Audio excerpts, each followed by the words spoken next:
This is an evening in the series Back to School With, in this case with Paulien Bremmer. It is a series in which we ask a researcher that we think is interesting, usually outside of academia, to actually become part of their research. So we ask them, what will be the next steps in your research, and can you take us along?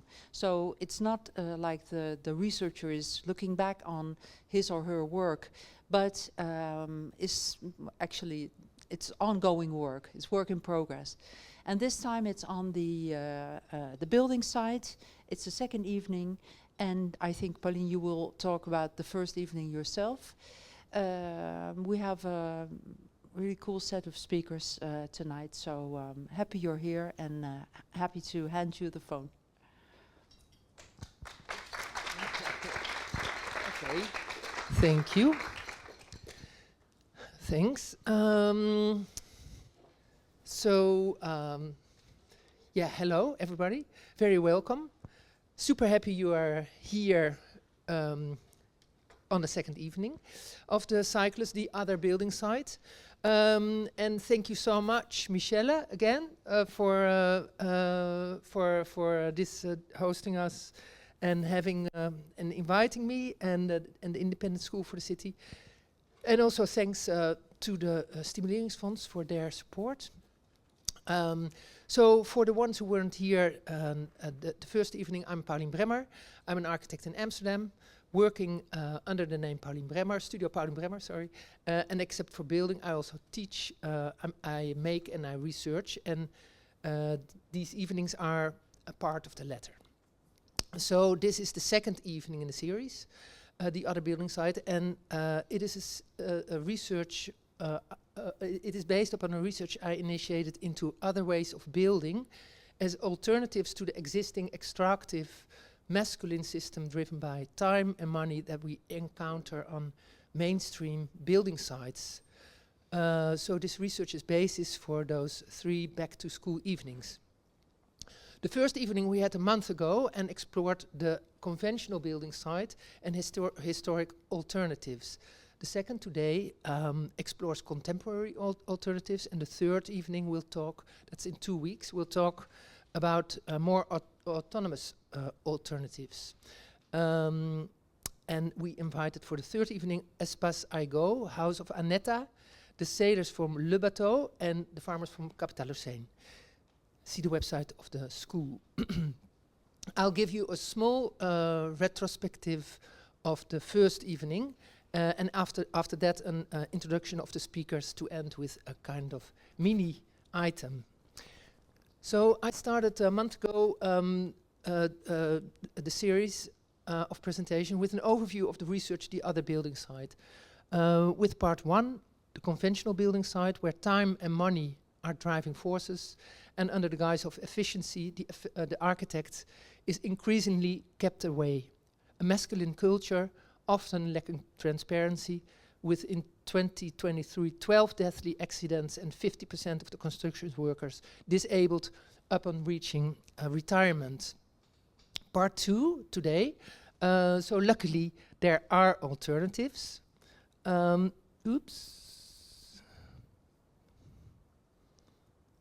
there are alternatives, but it's a pity I can't see the text.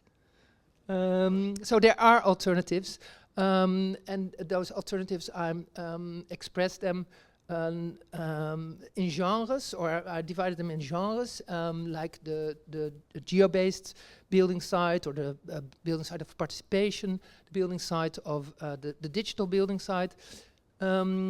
So there are alternatives, and that's today gonna talk about. And then part 3, which will be in 2 weeks, is about the more alternative, autonomous alternatives, and that will be less about building buildings, but more about building worlds. So the evening revolved, a month ago, revolved around ideas of Sergio Ferro, explained by Mariana Maura, who edited this English publication, which is highly recommended. Ferro Sergio Ferro on the left, a Brazilian and Marxist architect and historian, criticized his whole life the production of architecture. He looks at the architecture from below, which means he puts the building site and the building workers at the center of the architectural inquiry. He shows how disconnected we as architects are from the construction site, and especially now that with an alarming societal issues around climate and other forms of injustice, the urgency for a new material culture and different forms of collaboration is growing. His essays resonate strongly. Another critical perspective on the system was shared by Katie Lloyd Thomas, introducing us to the written building site, to the world of specifications. Katie showed how centuries ago specifying was built upon trust and revealed what specifications really nowadays in our capitalist economy do. A teaser on alternatives was by Sitare Norani, who presented the historical women's construction sites in the 80s in the Netherlands. And here futures were practiced of anti-hierarchic ways of collaboration, and other material cultures like geo-based building explored. So the evening sketched the motivation of the research using Ferro's perspective. And describing is formulating the question, is this the way we want to build? Does this do right to nowadays urgent societal and environmental issues? And that's actually questioning the system. But isn't it haughty to think you can actually change the system? Aren't we as architects destroying ourselves as in an act of masochism? Where do we see the cultural value of architecture here? Sergio Ferro's generation and compatriot architect Lina Babardi said, related to the theme of the system, architects depend on the country's socio-economic structure. In order to change, one needs to make a revolution. At the same time, she called her project Cesare Peeren a socialist experiment, and it is generally considered a wonderful experiment. And luckily, there are more alternatives. Tonight about nowadays alternatives. The program. After me will talk Cesare Peeren, architect and co-founder of Superuse Studios, an absolute forerunner in circular and sustainable design. Cesare translates his idealistic worldview into a unique, hands-on and non-conformist process of making. Cesare will show how he builds buildings, but also systems, always using what's already there. I'm thrilled that Cesare wants to share his stories up on the building site here with us. After Cesare, Mattia Pretolani and Yannick Claessens will give a presentation. And they run Ellipse architecture in Lausanne, and their architectural praxis focuses on geo-based transformations. And they felt there was a lack of knowledge to build with these materials. Combined with their critical way of building, they founded their own building corporation, Origo. And I'm absolutely looking forward to hear about their inspiring praxis. After a short break, Pauline Lefebvre presents her work. Pauline is an architect and researcher at the Architecture faculty at Université Libre de Bruxelles. And under her editorship, the book Thinking Making has been published. And this book investigates the growing prominence of making in architecture. For Oase, Pauline wrote the article Hairy Materials. It refers to the essay The Future is Hairy by Jeremy Till and Sarah Wigglesworth, where Katie Lloyd Thomas in the first session also referred to. It is about the different aesthetic approaches in applying ecological materials, the stark modernist versus the hairy ecological. Tonight, Pauline will speculate on new temporalities in architecture, reflecting on maintenance and the ever-continuous building site. And with this, she relates also to the coming third evening in 2 weeks. So I'm very happy that Pauline is also here. And then we conclude with a conversation with Jille Koop and Ninja Zurheide and the former speakers. And that's also the moment to enter the discussion together. and pose questions to everyone. About Ninja and Jille, this is the building site of kantoor vol afval, office full of waste. Brickwork is precisely taken apart and orderly stored to be reused. Jille worked as an advisor circularity for the central governmental real estate agency on this project, which is a transformation of an outdated defense office building. The collage design of carefully designed components is by Popma Terstegen, and almost exclusively is made use of recycled materials from the building site itself, from the building itself and the nearby donor building. New ways of construction are invented and old tools are used in new ways. The project focused on material research for implementation in other practices of reuse. And moreover, I think it also investigates ways of collaboration and aesthetic reuse. So I'm very happy that Jille will speak in the aftertalk from the perspective of the commissioner and how the special brief for the tender was developed. Our last guest, Ninja Zurheide, who will join the aftertalk too. And Ninja is trained as an architect, works as a construction worker, work planner and contractor on the building site. In collaboration with Bureau Sla, she took on all those roles for the design and execution of Hembrug, the new office of Bureau Sla. Ninja and Sla developed diverse ecological building products, amongst others a terrazzo made out of marmor from reused granulated gravestones. They now try to certificate the terrazzo for the market, like also done with, for example, Pretty Plastic of Sla. I think Ninja has an extreme hands-on approach and a joy for building, and I'm looking forward to hear more about that. So all these alternatives talk about building culture, rules and tasks, and collaboration, about new material culture, about performance, aesthetics, maintenance, research, education on site, and sharing knowledge. And they all value the process. So there will be themes which we probably all will hear about in the presentations. Before we continue with Cesare, a last moment for Lina Bobardi.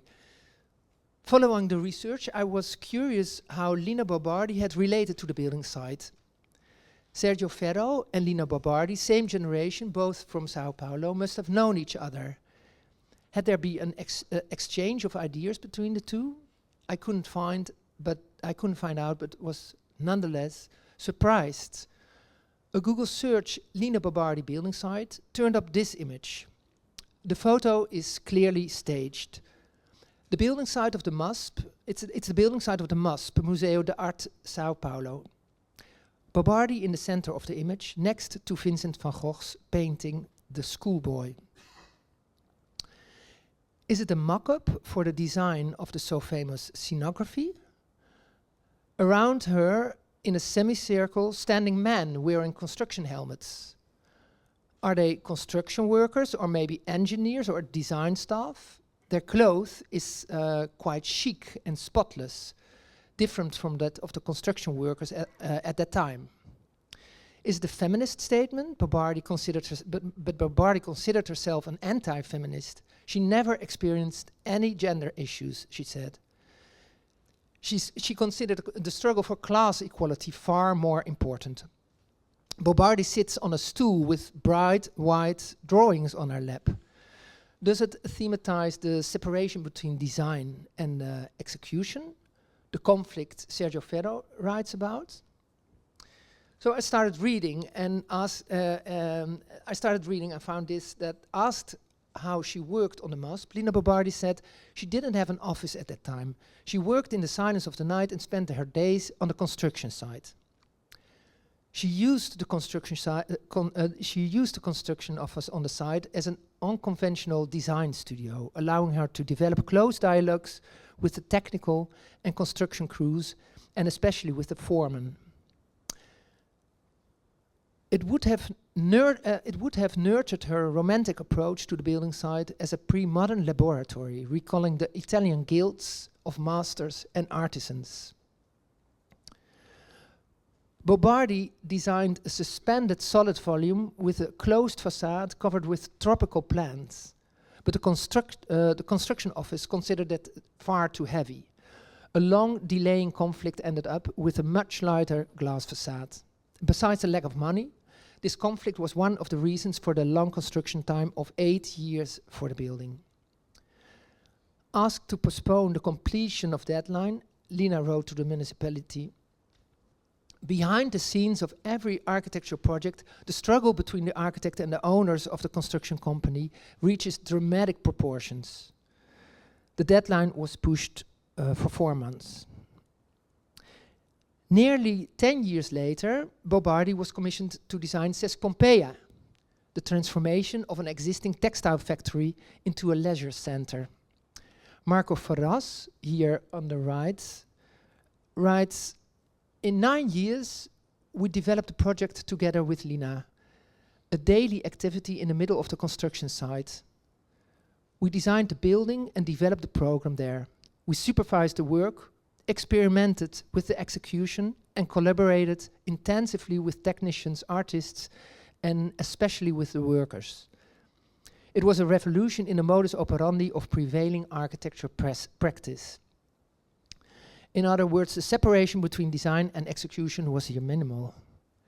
Moreover, it is striking that the existing building, while still unfinished and undergoing transformation, was already in use for sports. Bobardi also discovered the transformation and repair task. Ferral describes early on, she began removing the plaster and sandblasting the walls, searching for their essence and tectonics. Quote Bobardi, "What we want exactly is to preserve and strengthen what we found here, nothing more." And a third project in which I saw Bobardi's special relationship with the building site is the Teatro Ufcina, delivered in 1992, here under construction. The theater is radically designed as a single elongated stage. Again, time plays a role. It is about the reuse and the transformation of an existing building. Moreover, the vertical seating, executed as one big scaffolding, suggests temporality and permanent change. Behind the stage, a generous space has been allocated for a planting area, merging gardening maintenance with building maintenance. Teatro Ufcina was one of Bobardi's last projects. And I was incredibly surprised to see how so many of the themes related to the other building site are reflected in Bobardi's work.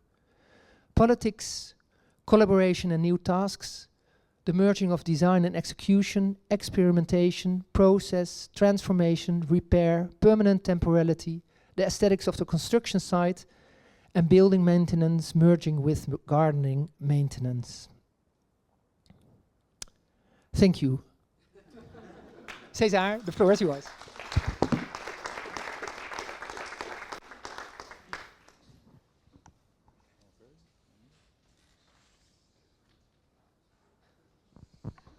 Hello, welcome. As Pauline said, we started Jan and me started Superuse in 1997 in a street where we both still live. And what should be the first picture you see, not this one, but where we go.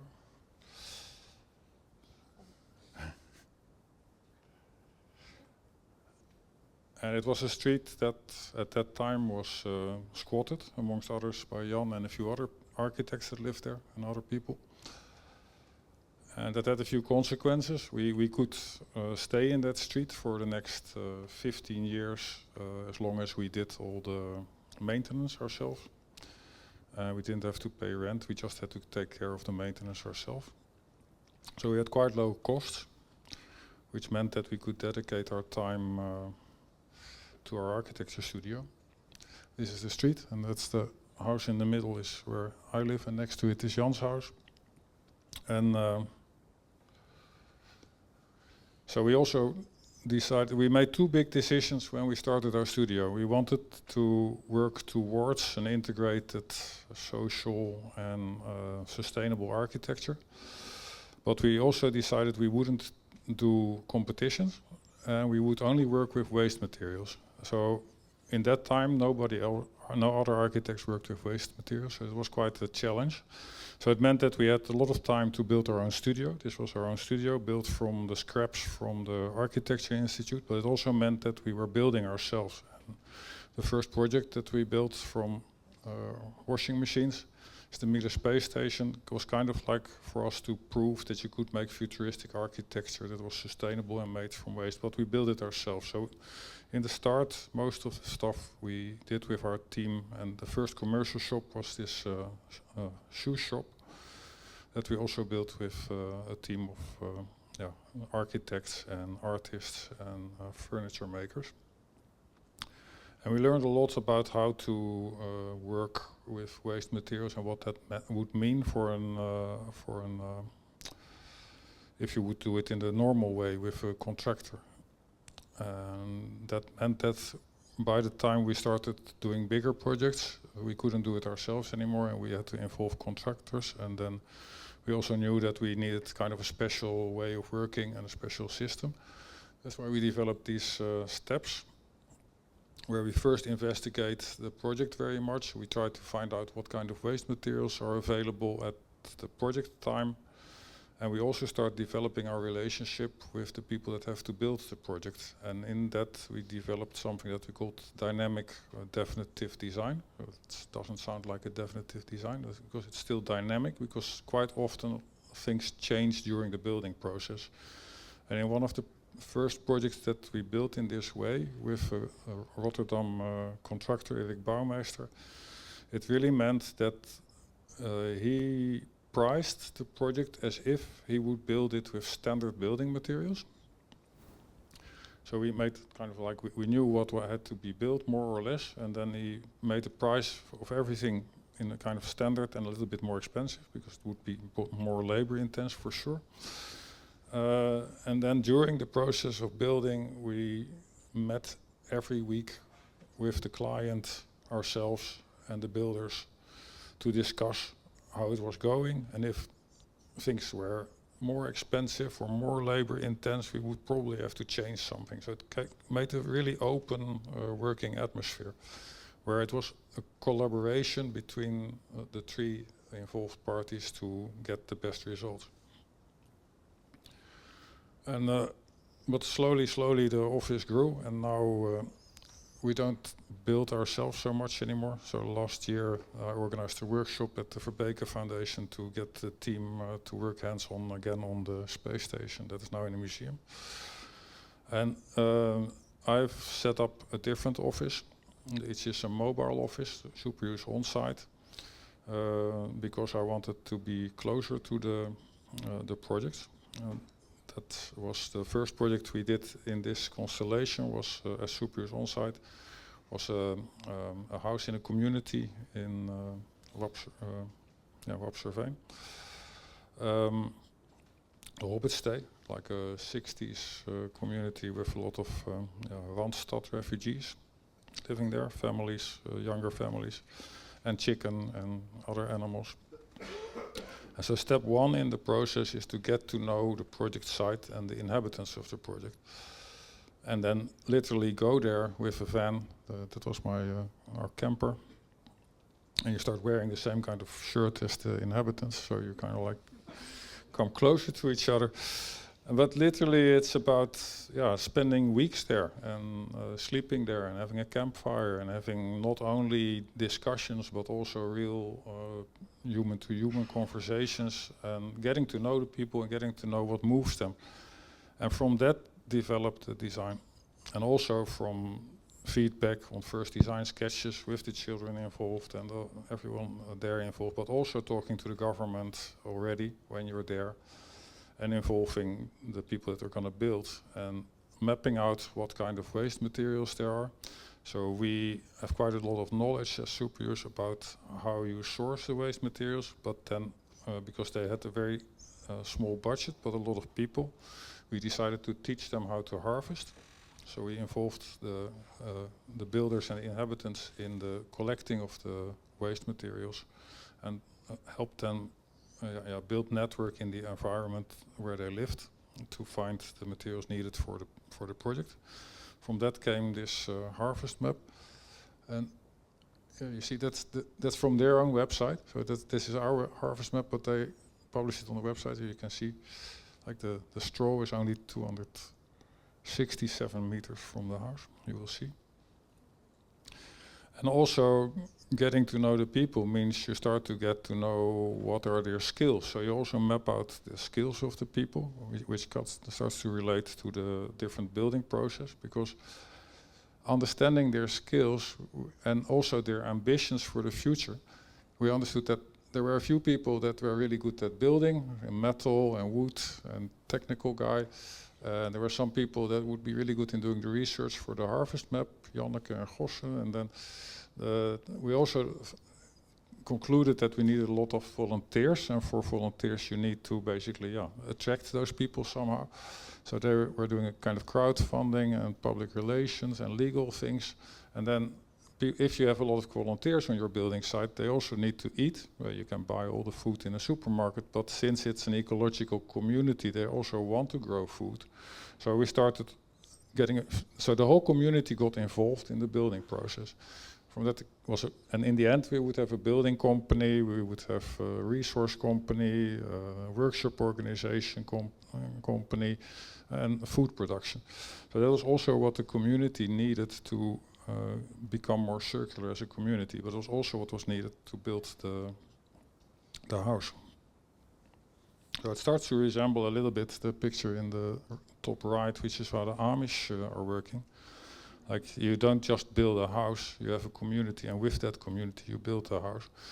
This is actually from the building process, and that's the Amish. And to be able to feed all the volunteers, they set up a bakery, a company that was making coffee, mushrooms from coffee grounds that they not obtained from the workers on site because there was not enough coffee for that. But they got it actually from a military base close by, even though they were all pacifists and they always had a fight with the military base. They now had a relationship built.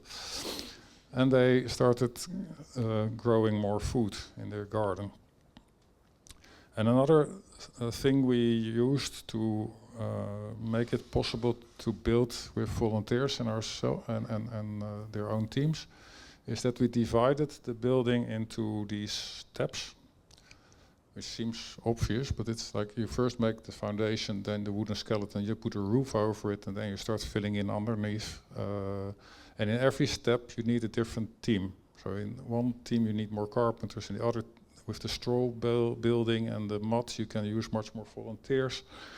So it basically organizes how you set up your teams. And then each step in that process, each building aspect is also done in a kind of cycle where you first develop a prototype. You develop the detailing, the way you build on a smaller scale with the experienced builders, and from that you understand how much you would need and how many volunteers, and then you start planning the building event, as we call it, and you evaluate and you go to the next cycle. So first the foundation, then the wood skeleton was built fully on the ground, and then a crane was rented and it was put up in one day. I mean, it was not built in one day, but it was all prepared on the floor and put up in one day. Then the roof went over, and the glass roof for the facade. And this is the process of sourcing the insulation. We're literally 200 meters down the road at the neighbor's farm. And the mud that came in, double glazing from a donor building in Leeuwarden. And here you see how and another thing we do, like what you see here, is like what we call the glass mosaic, especially in the lower bit. We try to focus all the materials. So you have east, north and west side is straw bales and insulation, and the south facade is mosaic of glass and wood. So that way you can actually have a team working only on the facade, a team working only on the insulation for a few weeks in a row. So you simplify the design as much as you can. And then it's also taking care of its own ventilation, heating, using the glass house as a climate machine, but that's not in this, not a topic now. Another project we did is Bosgaard, is a social housing project in Den Bosch, where we had a really special situation. This is a wijkhuis, a community center that was left empty somewhere in the 90s and squatted, and then it had been squatted for about 10 years, and the Social Housing Corporation wanted to evict the squatters. But on the website of the Social Housing Corporation, they published that they were in a new strategy where they wanted to empower their tenants. And the squatters were really smart. They went to the last meeting before they would get evicted, and they said, well, why don't you empower us as your tenants, and we can help you build the social housing that you want to build there. We don't mind living with more people on this side. So that was decided to be done, and that gave us such a different starting point for the whole project, because our client were the 8 squatters that were living in the house, and it was financed by Social Housing Corporation. And that was literally how it went. They literally got the power to decide who would be the architect, what the design would be, and the Social Housing Corporation was really on the background checking if it all fitted their Excel sheet and helping to fit their Excel sheets also, instead of deciding all kinds of things for them. And that made them work so hard. These people have been working like hell in the last years, and they're very happy because they have ownership, and that's really important bit. And it didn't start at that moment. They started already when they had squatted. These are pictures from before that moment. They started, because you see here, they also had this piece of land that they were using for farming with neighbors. 250 neighbors were part of the farming organization, and this is their yearly dinner. So they had a really big social network in the area. This is the original wijkgebouwtje. And because we had to add about 20 houses, we had to literally add 3 houses and some apartments and a workspace here in the front. And we started building the workspace because we needed a workspace to prepare the materials for the contractor. And we had to find a contractor that was prepared to work with a lot of volunteers again, because the bewoners, the occupants, they wanted to build their house themselves. They thought, but then we built this test case, the workspace, with Mascomenos, and they found out that they couldn't, that it was too much work for them, so they were actually gonna help the contractor. And this is the building process is also interesting, done with Mascomenos. And Mascomenos is they live in a community in the north. They're quite a good alternative building team, and they have a method.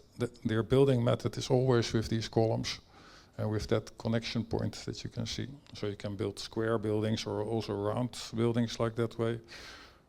And it's very fast to build, and they come to a project with about 6 carpenters and 20 volunteers, actually people that are paying for a week of workshop where they learn how to build a house. And they pay the carpenters, and the Bosgaard people had to pay the materials and the food and accommodation. And it's basically a week-long party. It's really, I was part of that too. I worked in this building site. children help, everybody helps. It's a very, horizontal system. It works really nice, and people learn a lot. I mean, I heard people laughing that they had to pay to volunteer, but it's actually worth it because people really learn a lot of things about how to build your own house. Some of the people there are now building their house in Land van Aijn, eco-village where we're also working. And they actually learned in this workshop. And there's so much little jobs to do if you work with these kind of materials, and it's safe. It's also interesting, you start to work with hairy materials, like, because the hairy materials are soft and less danger than concrete and metal. So, I'm cladding it, and you see the kids are cleaning up the workspace. But they had a role, it was true. And when it was finished, it was used to prepare materials for the contractor. Because we started sourcing a lot of materials, and also in Boschgaard, the harvest team was the occupants of the house. And they had a shed where they were storing the materials, and then in the workspace they would prepare materials for the contractor. So it would arrive to the contractor as if it came from a normal material shop. And then it was all assembled. And there's so much more to tell about this project, but that's not about the way the building site is organized. A lot of biodiversity, and in the end there was a big party. But what I mean to say is that it's a cooperative form of building, and that does lead to different results. And this is the next one, where we're investigating the people. This is Eco-dorp Land van Aijn in Ter Apel. 50 people are already living there as pioneers in an old factory with lands around it, and they want to develop their autonomous eco-village there. So we start with talking to the people and living on site, developing what we learned from them. I saw it before in Hobbestay. We used this process where you start with developing the vision, then you start planning the project, then you do a building session, and then you evaluate. And because this is kind of a esoteric hippie community, they have something that's called dragon dreaming, and that's exactly the same kind of idea, but it involves like the seasons. In the winter time, you kind of like think more about what you're gonna do next year. In spring, you start mapping it out, drawing, collecting data, organizing. In summer, you do all the hard work. And in autumn, you celebrate and you evaluate, and then again and again and again. And every month has the same rhythm. And what I think is interesting, because there was this women's workspace that Pauline showed, is that the women in the community were very happy that we embraced this method, because we also could align the work process with the monthly rhythm of the moon, which quite often coincides with the monthly rhythm of women. So that made it easier for women in the community to join the building process. I think that's quite interesting myself. And from the vision, we developed this setup where in the middle is in the blue area is the factory, and there's the land around it. And the factory will serve as the commons of the village, the center of the village, which will mediate between the public area and the private areas. And from that came designs for the different parts of it. But what I need to talk about now is that how they are building it. Again, it's a lot of volunteers on the building site. And all kinds of generations through each other. And again, the hairy materials, because they're easy to work with. And it's about that they're not, it's a very different way of building, where it's not about the economy, it's about building the community. And I think this symbolizes that a lot. It's like in the process of building their houses, they're also building the connections between the people, which is more important and leads actually to a lot of pleasure in the building process, and a lot of quality and a very strong community sense.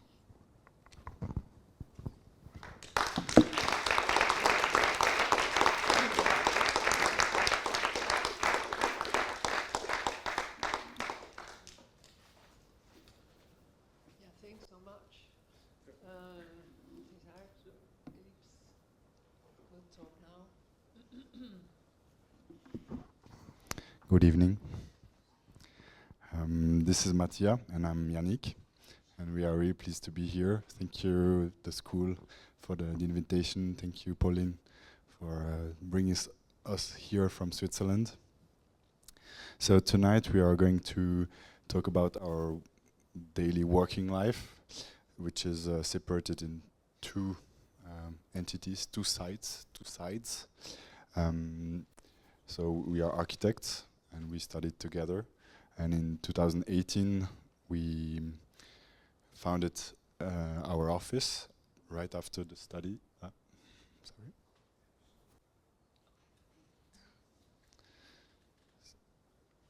We founded in 2018 our office Ellipse, based in Lausanne.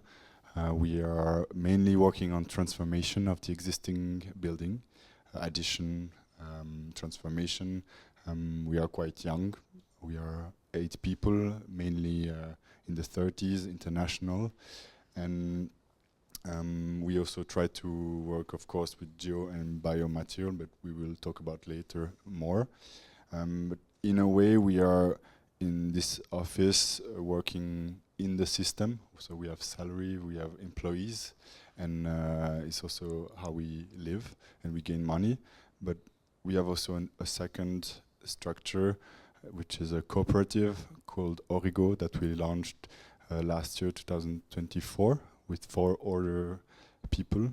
And this cooperative is based on planners like architects, engineers, but also on craftsmen and enterprises, not enterprise, entrepreneurs. And we want to build differently on a horizontal way without extensive profits. We also want to work in the transparency, means the client can also join the cooperative. And yes, so that's our 2 activities at the moment. And as you can see, the black background would be Origo and white would be Ellipse, so that you can relate. Yeah, so the talk also of tonight is also how we started as would say a classic system of office, and how it somehow we're realizing also if trying to doing our best in that way, but also realizing the limits of it. So before entering too much in Origo, we just go a bit back, a little flashback of one of our first project as Ellipse. We were only 2, there were no employees, we were just 2 person. Almost no salaries, basically relying on the academia also to live. And I was also living in kind of a squat. But the idea was that we had this building we had to renovate from friends. They had basically no budget, and the place was in a site in Ticino, which is the Italian region of Switzerland where I come from. That's Lausanne. And then we realized really fast the site is also in a place where there are no road to arrive there. So the only way we couldn't go and back. So the only way to do this project was to stay there. And also for basically 2 months, there were no road. And also living in a kind of autarky, because there was only a source for water. For toilets, there was no sewage. So we had to build for septic to deal even with our own waste from bodies. And since they had no money, they called people from different parts. One is an international artist, so he invited many people to come from different parts of Europe to basically have a holiday, where 1 week they had a holiday, 1 week they were working in Ticino because it's a nice region. And of course everything had to be moved by back or with this kind of car. We found this is warming poêle oven, basically. You discard in a small oven like this, it's really, really heavy. And all the material were coming from the region, the wood, mainly the rocks on site. That's the sewage system. And we had to cut also some really big wood from a craftsman that was only there. So we really lived there, and really fast the project and the drawings we did when we were in office in Lausanne completely disappeared. And architecture drawings reduced to really ugly little sketches with number on it, basically. And that was a bit shocked, because you do 7 years of architecture and then you realize the many things you learned how you should do it mainly are not how the things necessarily work or should work. It's some of the end of the project. And so this stays in our mind when we start to the project, say about how it was a fantastic experience, but really difficult to apply to other projects with different scales, with different clients.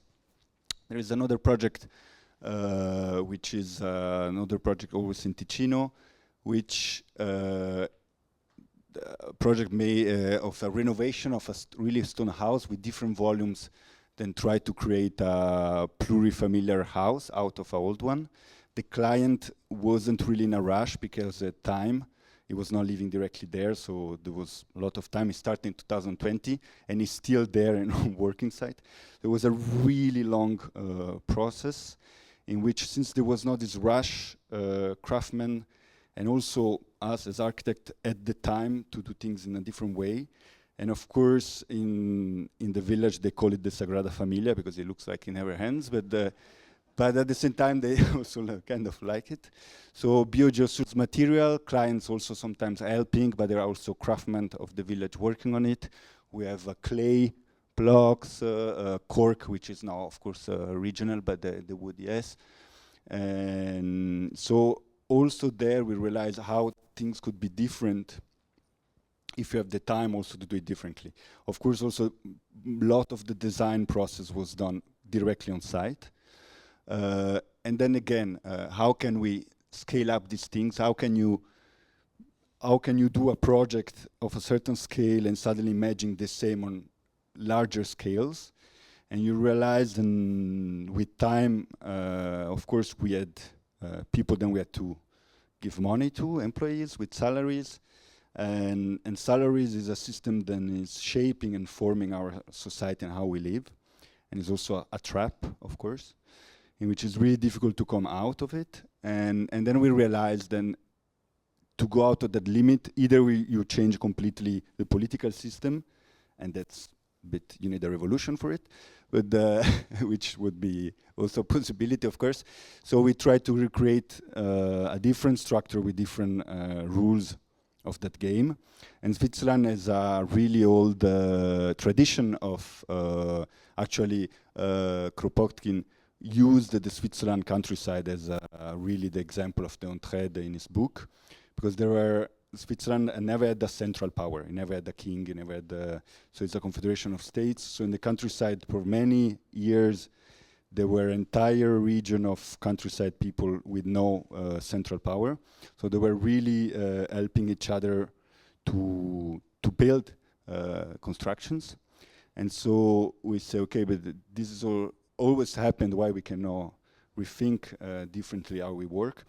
So we try to create Origo, which is a cooperative of construction, in which architects are not the only part with engineers and technicians, but also craftsmen are into it.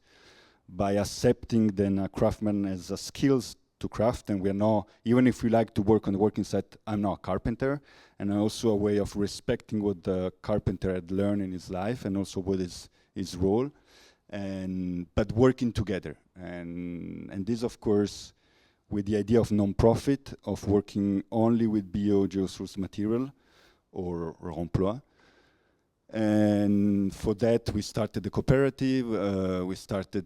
People start to enter also in this cooperative. We needed a place, also a safe space to think, to build and to form, because we realized there was a shortage of people, especially in the working craftsmen's people. I don't know how to build with these materials, so we needed also a kind of alternative to a university. And the city of Geneva gave us this fantastic place, which now we, by auto construction, we try to, that's the center, the Alorigo project, which we are starting. And yeah. So, yeah. Let's. We also we have to present two things in 20 minutes. So we have to make it, but if you have question afterwards, don't hesitate. So if we come back a bit in the time, in 2017 we were both students at EPFL in a studio that was based on rammed earth construction led by Bolzhauser Architekten. And it's the first time we were really faced with material and this rammed earth. And we designed a project that was partly built. And we had the chance to be, Mattia and I, developing the project, but also on-site building it. So we did a mock-up of this one on the right with on-site earth construction and prefab on-site. And with this experience of the project, when we started our office, the first client went to us with the project that they wanted in earth. So it was a small extension of their house, and it was in the French part of Switzerland. And we were looking for craftsmen, and we found one, and we were really shocked when he told us that he wanted to import earth from Austria. And we were like, but in Switzerland we are the more square meters of earth extracting in all Europe per inhabitant, so what's happening? And he said, yeah, but I cannot take the risk to have an earth made by myself. So we decided to create our own mix of earth, rammed earth, with only waste of the concrete industries. So we were really together with the craftsmen, also taking the time, the money, the responsibility to build this project together just to make it happen. And this, again, this experience came for us as like a limit that we could not, as an architect, always like push and do our own research. So how we can gather the people that have the knowledge next to us in the local area to build this geo-based construction, and how to build a sustainable relation with these people so that we can share the responsibility together. And we think that it's the key point of building also bigger projects.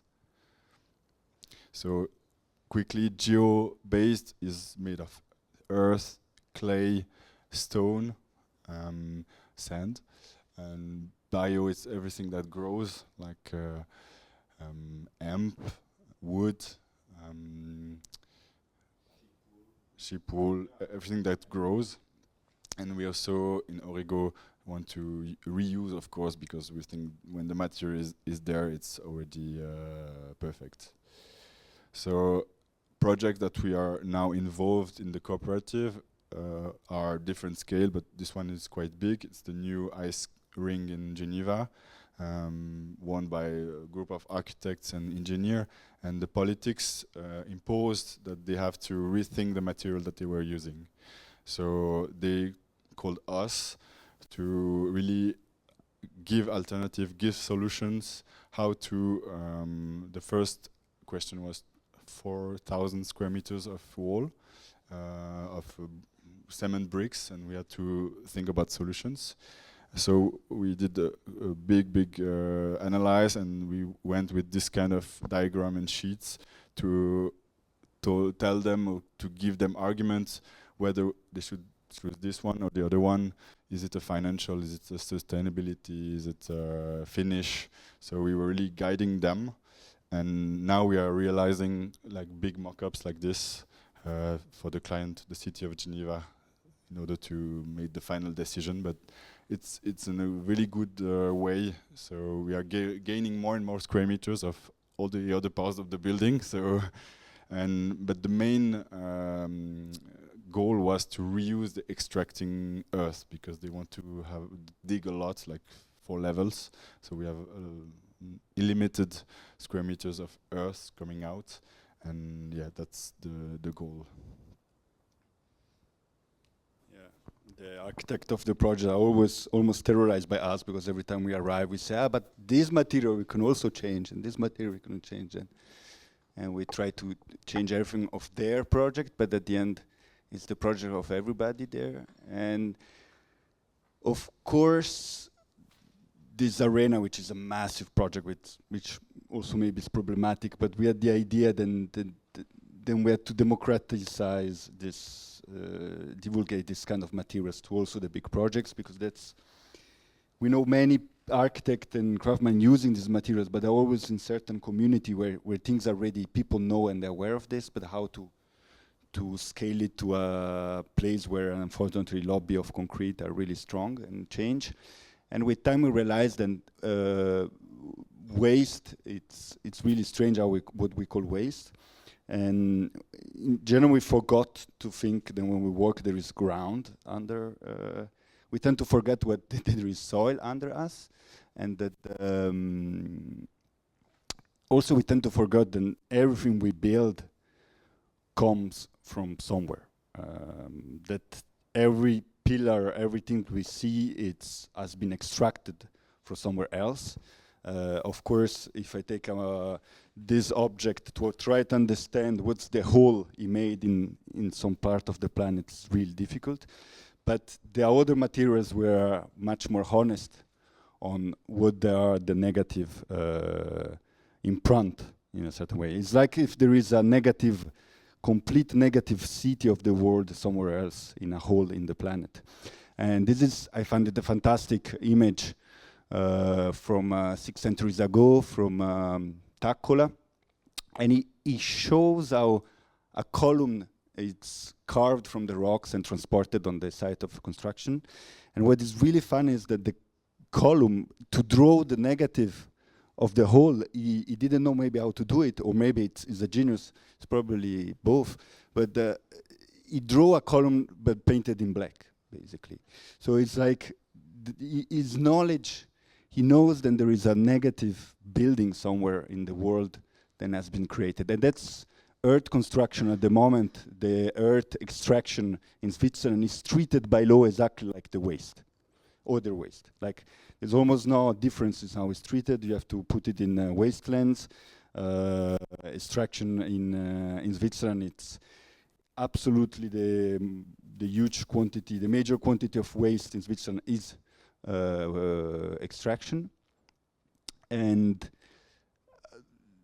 this is hard style, we call it, but it's a bit funny. It's more a joke actually, but it's someone once called us, asked us what was our style. Of course, we don't have one because it's more a methodology, but we had to think about it. What does it mean?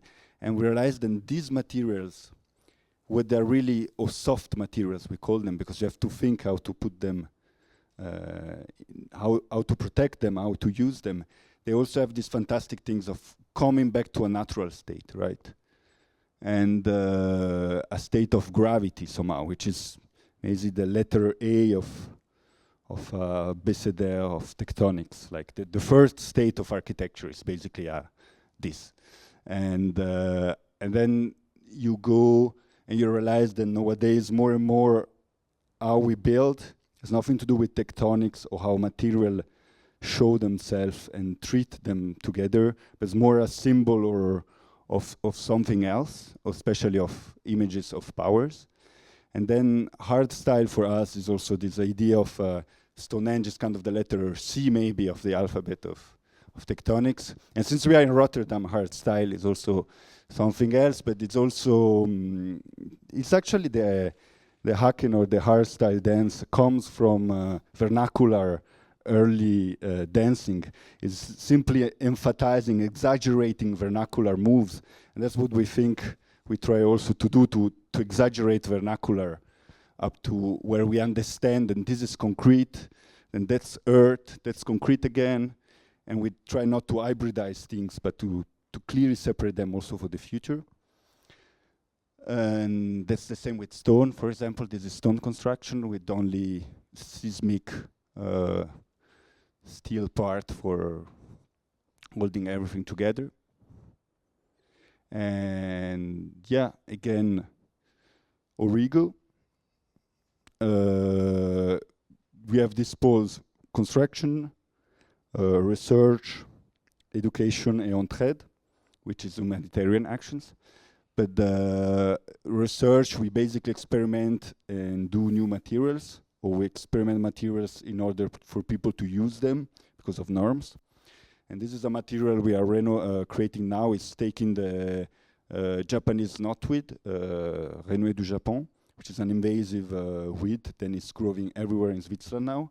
And now we have to recolt it and burn it. So instead of burning it, we take it and we make an insulation out of it. And also by education, we do the Festival de la Terre Crue in farmlands, where we basically teach for free how to build with earth every year, and there are many people coming also. And with students in universities, building mock-ups, and or public, we call it public pedagogical infrastructures. This is with the PFL students. And I think we already have probably out of time. So yeah, I think that's in general everything we do. Really compacted. So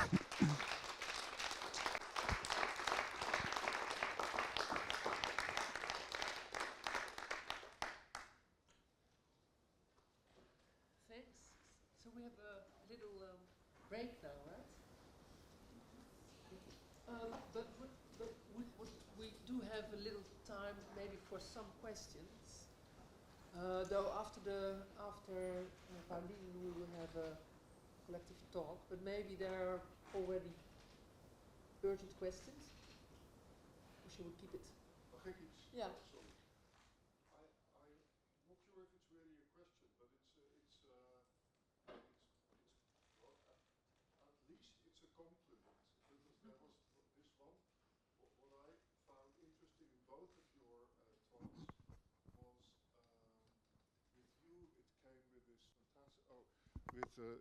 You guys, it came with this fantastic kind of theoretical tale of the comet that you ended with. I thought it was also interesting that you referred to Rotterdam Gabberhaus at the end, and with you. But there was this one thing because both of the stories, both Superuse and Ellipse or Origo, are.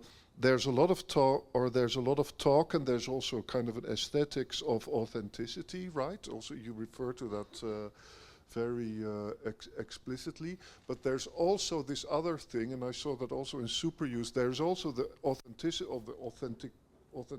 of the community and making, etc. But at the same time, you also work, you could say, with the debris of a very unauthentic production, like washing machines or factory-made windows, etc. And with you guys, there was this interesting interest in also contemporary pop culture, those kinds of things. So I was wondering. Aesthetically and also philosophically, a lot of the things that you make, they don't just come from the earth, they come from, you know, plastic, and they washing machine doors, etc. There, for a lot of the things that you make, there is no mythical black or antimatter column somewhere. It's just banal production of commodity. So I was wondering, why could it also lead to another aesthetic than that of authenticity? Could it also lead to something that looks plastic, feels plastic, like the Gabberhaus you were referring to? I hope that is vague enough for you. Do you want to answer? Whoever feels Maybe really short to give it more. Yeah, aesthetics is for me usually the result of the process. But of course, if a client wants something that looks super slick, we can also make it super slick and from waste or plasticky. We have also made projects that I call plastic fantastic, completely made out of the insides of washing machine, fridges, fridge door inside and so on. So aesthetics is, it can be another layer that you apply, but For me, it's usually has to be not the goal. It's the result of combining all the functional needs and yeah. But you're not limited. It's not like you think that the more authentic it looks, the better. That's also not. I wouldn't make facades. I would not make fake facades. I wouldn't use waste to decorate an interior only. For me, yeah, no. Because the purpose is to reduce resources and energy use. The purpose is to, which I forgot to say, is to not be part of the extractivist system. To not leave the black holes that you're referring to, because all the materials that you're talking about, all the commodities, they leave a big black hole in the south of the planet. Not only on the planet, but also in the people that have to do the work to get it out of the mines. And for us, it would be nice to be able to stop mining. That's the ultimate goal. I think for us, the authenticity is also not to lie to the people who are looking at our architecture, and we think that someone that sees something real, that maybe shows the gravity or the tectonics, he understands and he maybe accept it more likely.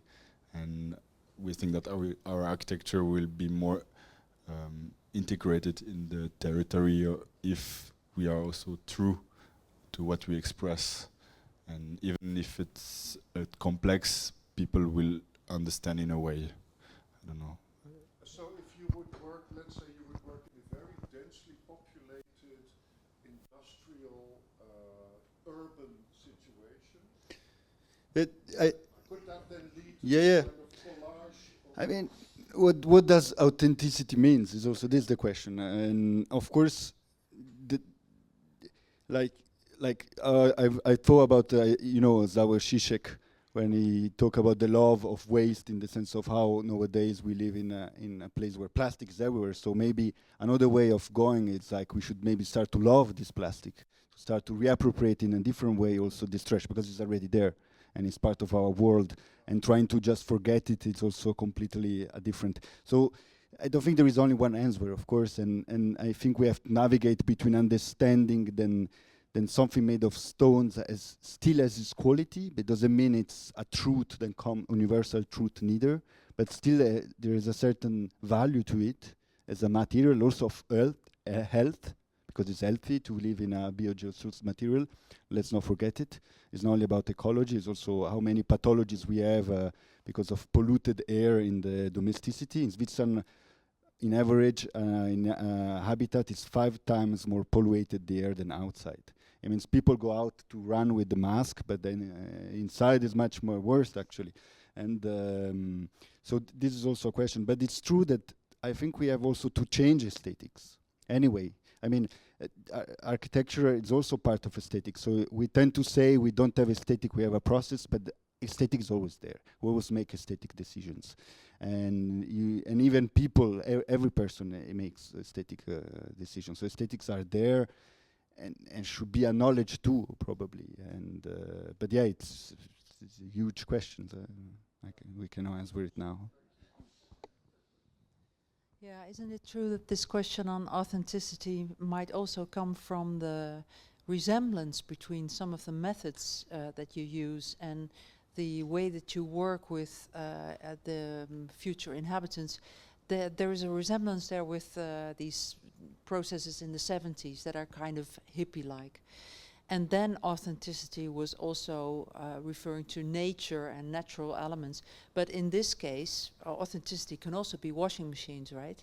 So it is that's also authentic materials that are being used also for their aesthetic expression. No? Yes or no?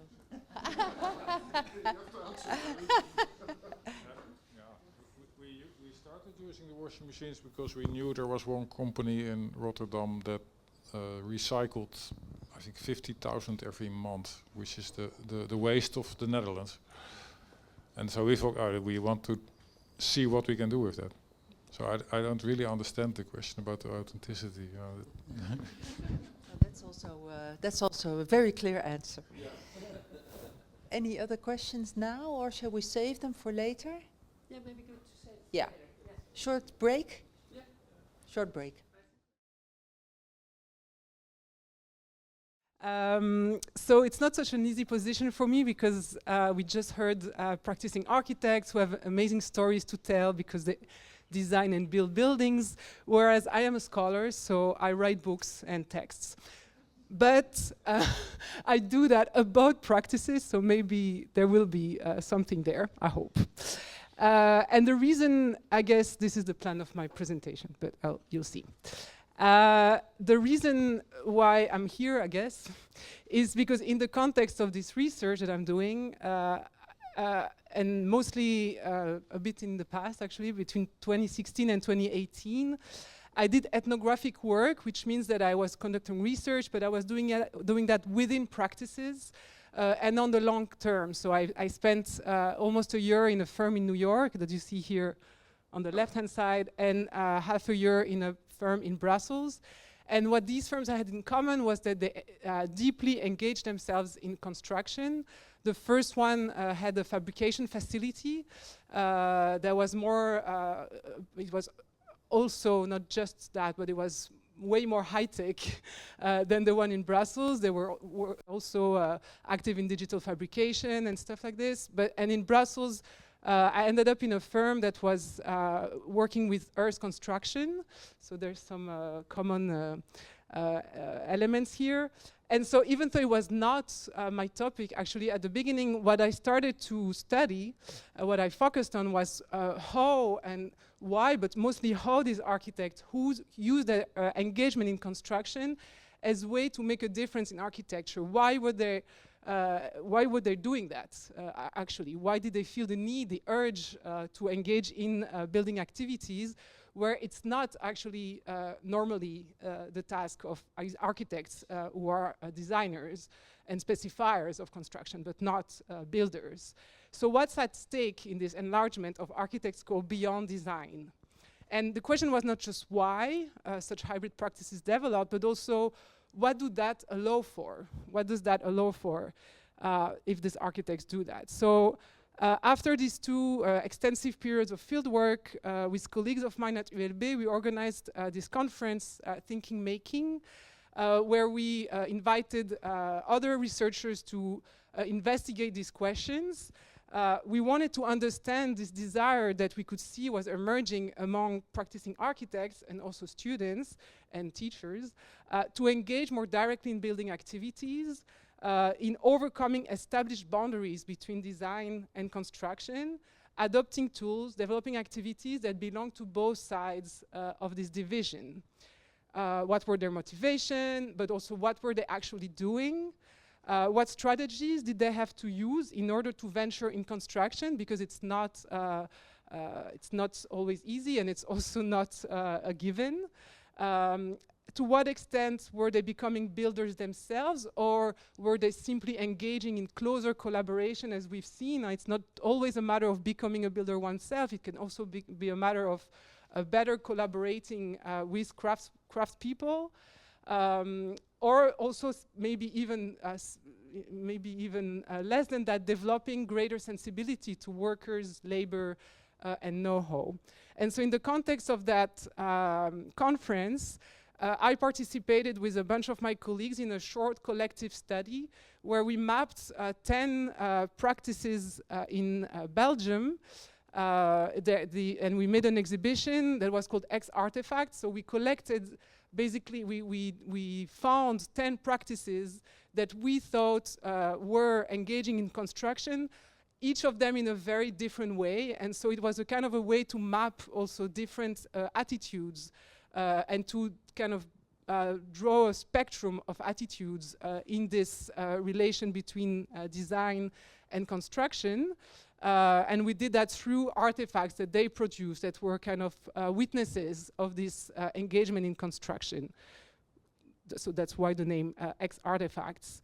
So the conclusions of this study, I'm going to be very fast on this, but it's that basically the reason why are often very much situated, and sometimes they also don't relate to the practice in general, but sometimes also to a very specific project. So you can have a firm that has a very normal way of being an architect, but then suddenly on one specific project, because of one specific collaboration, they become builders. But they can also do that once and then not anymore. And also it can be because of materials you use, or because you want to have more participatory processes, etc., etc. So the reasons were very different and situated.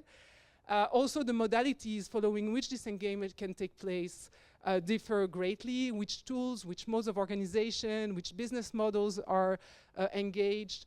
And I'm not going to enter into the detail of this, but I think that one useful conclusion of this piece of research was to avoid any clear-cut definition of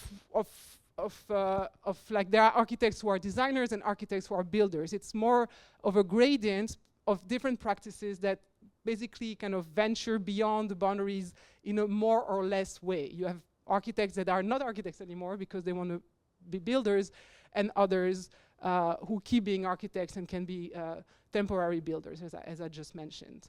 And these gradients, as I like to call it, can be seen also in the book that we published after this conference, the Thinking Making book that Pauline kindly introduced.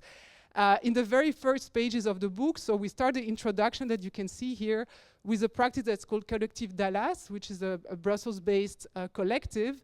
And the way they define themselves is they say that they started their practice as a reaction against over-specialization, saying that they want a more generalist practice between design and construction, and that they give a primordial role to the building site. And so here we have people who are trained as architects, but they basically decided not to become architects in the legal sense of the term. They never registered to the Ordre des Architectes in Belgium, to be clear, because there's also a very clear professional definition of what it is to be an architect. And they do that because they want to keep a foot in construction and in these collaborative processes on the construction side. And their production spans from temporary installations in public spaces to pavilions, and maybe with growing that will change, because that's a process that often happens, and we saw the question of scaling up, that what happens to these practices that are highly experimental when they need or want or to grow and sustain themselves. On the other side of the spectrum, on the very cover of the book, we have this scene where you see Alison Smithson, the famous British architect, who is laying cobblestones in front of hers and Peter's house in the outskirts of London. And we love this photo because we could see a woman architect in the act of building. However, like when thinking about this, you can also say, oh yeah, but Alison and Peter Smithson, they're not like known for being builders. They're not for being designers. They have actually a quite common practice. And this specific scene of Alison laying cobblestones is actually also due to the very specific fact that it's her own house. So she's working on weekends, maybe to lower the costs, or also just because it's a pleasurable activity, etc., etc. So here you see kind of more the exceptional builder that Alison could be. But there's another reason why I really like this photo, and that come later, after I finished this work on the Thinking Making book and research. I realized that we could also imagine her here. So here, clearly the house is under construction. You can see that the house is not finished in the background. But you could also, with a bit of speculation, imagine that she is actually repairing the cobblestones, that this comes later in time, and that on weekends when she goes to the house, to the solar pavilion, she's also picking up weeds or even the roots of trees that would have grown there in order to avoid for the cobblestones to open up. So that you can imagine acts of constant repairs that also come with owning a house and going there every weekend or vacation. And this I'm interested in because it brings to the notion that any building is actually a continuous building site, that it doesn't end with the moment where the delivery, I don't know the word in English actually, the moment when you give the building, you give the keys, the contractor is gone, the architect is gone, and the clients keep being there. And this situation is ambiguous also because here, of course, the architect is the client, so you have all this continuity that is even reinforced. And this takes me to, takes me nowhere, takes me there, to work that I've been doing since that's about maintenance. And I guess many of you know or have encountered this notion and these questions that come with these practices of maintenance recently. So there's something of a phenomenon today in the field of architecture around this. Mostly because we are facing, of course, a terrifying situation where the building sector plays a crucial role, and we saw the problem of extraction, we saw the amount and the mass of materials that are actually already exist, and that we kind of need to use instead of creating new ones. So this notion that architects are asked so far politely, but maybe less in the future, to deal with what's already there. And so maintenance, of course, came as a very powerful tool also to have architects acknowledge that maybe the first gesture in this future to come is about taking care of the existing environment. And it comes, as I call it eruption, because first I think it's just a phenomenon or an event. But why it is an event? It's because it's challenging architecture really deep in its foundations as a discipline. And that's what I'm gonna try to develop here. And I will do that with starting with one specific article, which is by Katharina Gabrielsen, where it's called The Critical Potential of Housework. And one gesture that she does, and she's not the only one doing that, but she's trying to speculate on what does it mean if we say that architecture is maintenance or maintenance is architecture. What if we kind of put these two things together that are a priori different things? How do they challenge each other? And I will take two of her arguments. One has to do with how it challenges architects' relation to buildings' materiality or relation to materials, and we already had a very good example of practices that deal very crucially with the materials that are used in construction. And the second point is about how it challenges our disciplinary connection to time and temporalities. So what she does is, as I said, is to kind of equal these two terms. And she prefers housework. I'm not going to explain that to maintenance, but so housework is a form of architectural labor, kind of challenging the division between the difference between the two. And one of the things that she points at is that usually we consider the work of architect as something that is characterized by distance and abstraction. We work with drawings, we abstract the buildings and the site into drawings that work on codes, and we have ideas. And we also are distant from the building site. We work from the office, we go now and then to see what's happening, control that everything is okay, and we go back, etc. And at the other, on the other side, housework, the very act of cleaning, of rubbing, is an act of intimacy and the concrete. You're facing the material in a very, very direct way. So somehow, I see also a connection between what maintenance does to architecture in this idea with the fact that architects commit to getting closer to the construction site, working with materials directly. Then they also get into this more intimate and concrete relation. And another point is also that when you start also reading all these authors who describe and study maintenance work, they also show how if you're looking at what maintenance is about, it's always about working with fragility. It's always working with materials and things and surfaces that don't really hold. They always change with time, they wear, and so they need care to be sustained. And so it faces that with that condition. But it also means that materials of which the world are made of are not static. They're not tight. They don't stand. They're not still. And that's also something that in the work I was doing within these firms that were working very close to materials, in this case it's earth and hemp lime construction, that's also something that I could study, is the way that the fact that these architects were organizing workshop, working with the materials directly, they were really facing how these materials basically don't obey. They're reluctant to being put in shape.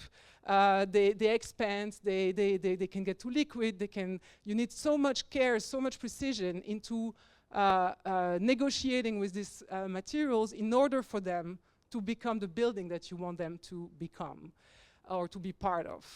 And so I think for me there's this notion that I think for architects having this experience of being builders, maybe mostly with these materials that definitely don't hold still, well, that brings forward a different notion of materiality as being active in the process, both of designing but also of building.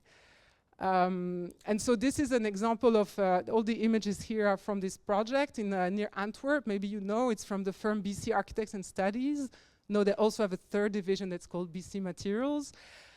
So they commit to bringing to the fore and to allow for the use of earthen materials in contemporary architecture and construction in Belgium. And they did this building as kind of it was the first public building using this material in Belgium. And because there was no blocks that you could buy on the market, they had an expertise in earth, and they produced the blocks themselves with the help of workshops. And also the hemp lime, they used a contractor, they hired a contractor, but everything was built through workshops, also with people paying their participation because they were learning the techniques. And the idea is to learn and to spread and to be able to redo after. But so what I thought was very interesting, or at least the way I handled this experience as also a participant in the workshop and being part of the firm, was to see that how these materials were really not considered as static. So for instance, the hemp lime, the first thing I was told when I was ramming this thing in the formwork was, you know that lime, it takes ages to solidify. They were telling me, like, you know, there are churches where the heart of the sculptures, they're still soft because it takes so long for the material to harden.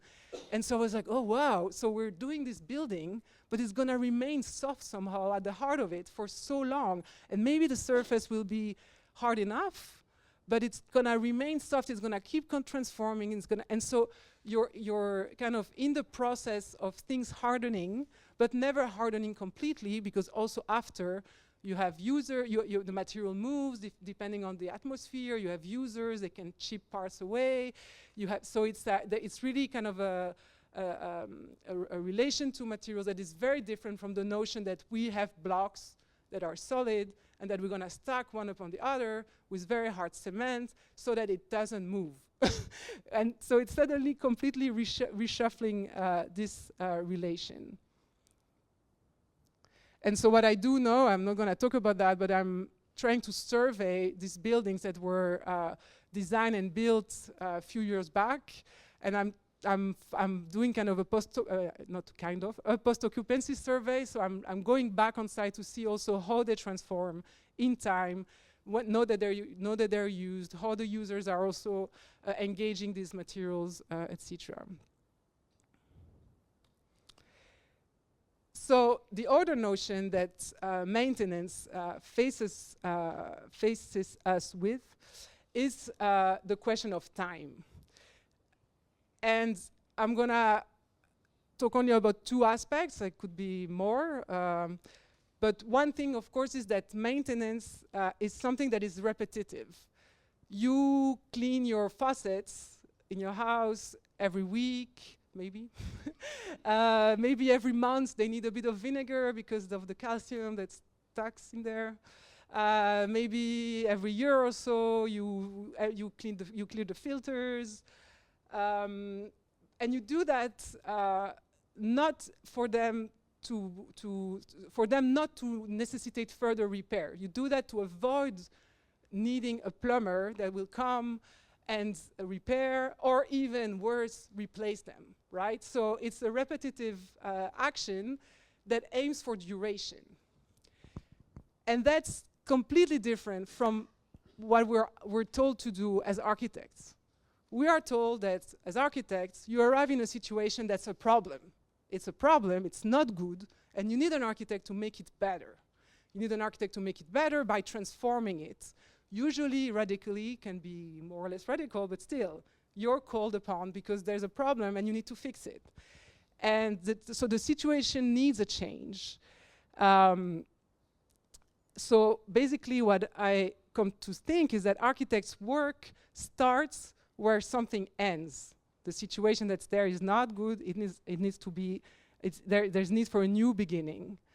And so in this way, architects' work is basically closer to repair than to maintenance, a difference than that two sociologists I will mention make very clearly, that maintenance is different from repair.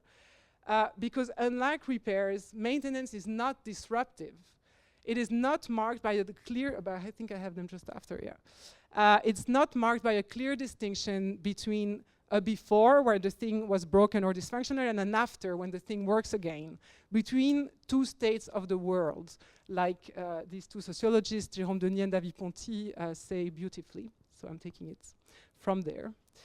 And even architects who are willing to work with what's already there, they feel that tension in their work. And it is the case of this Brussels-based architect, Stéphane Damsin, from the firm Ouest, who explains his own practice, so they're really much engaged into transforming the existing, and he says, even in renovation, there is this kind of heroic before and after, where before was always bad, and after is obviously 1,000 times better, virtuous, this solution. Whereas from the moment that we consider that we are working on the 4th, 5th, or 6th intervention on a building, it perhaps puts us in a position of humility, or at least of distance, in relation to this before and after.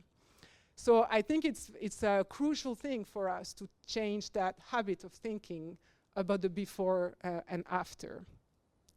And this is what makes this project, that is very famous, I'm always sorry to show it, but it's so amazing that I keep showing it. The project from Lacaton and Vassal in Bordeaux, where there was a competition, or there were, maybe it was just a commission, but anyway, what they proposed was to do nothing. And usually we say, oh, it's so radical for architects to say to do nothing.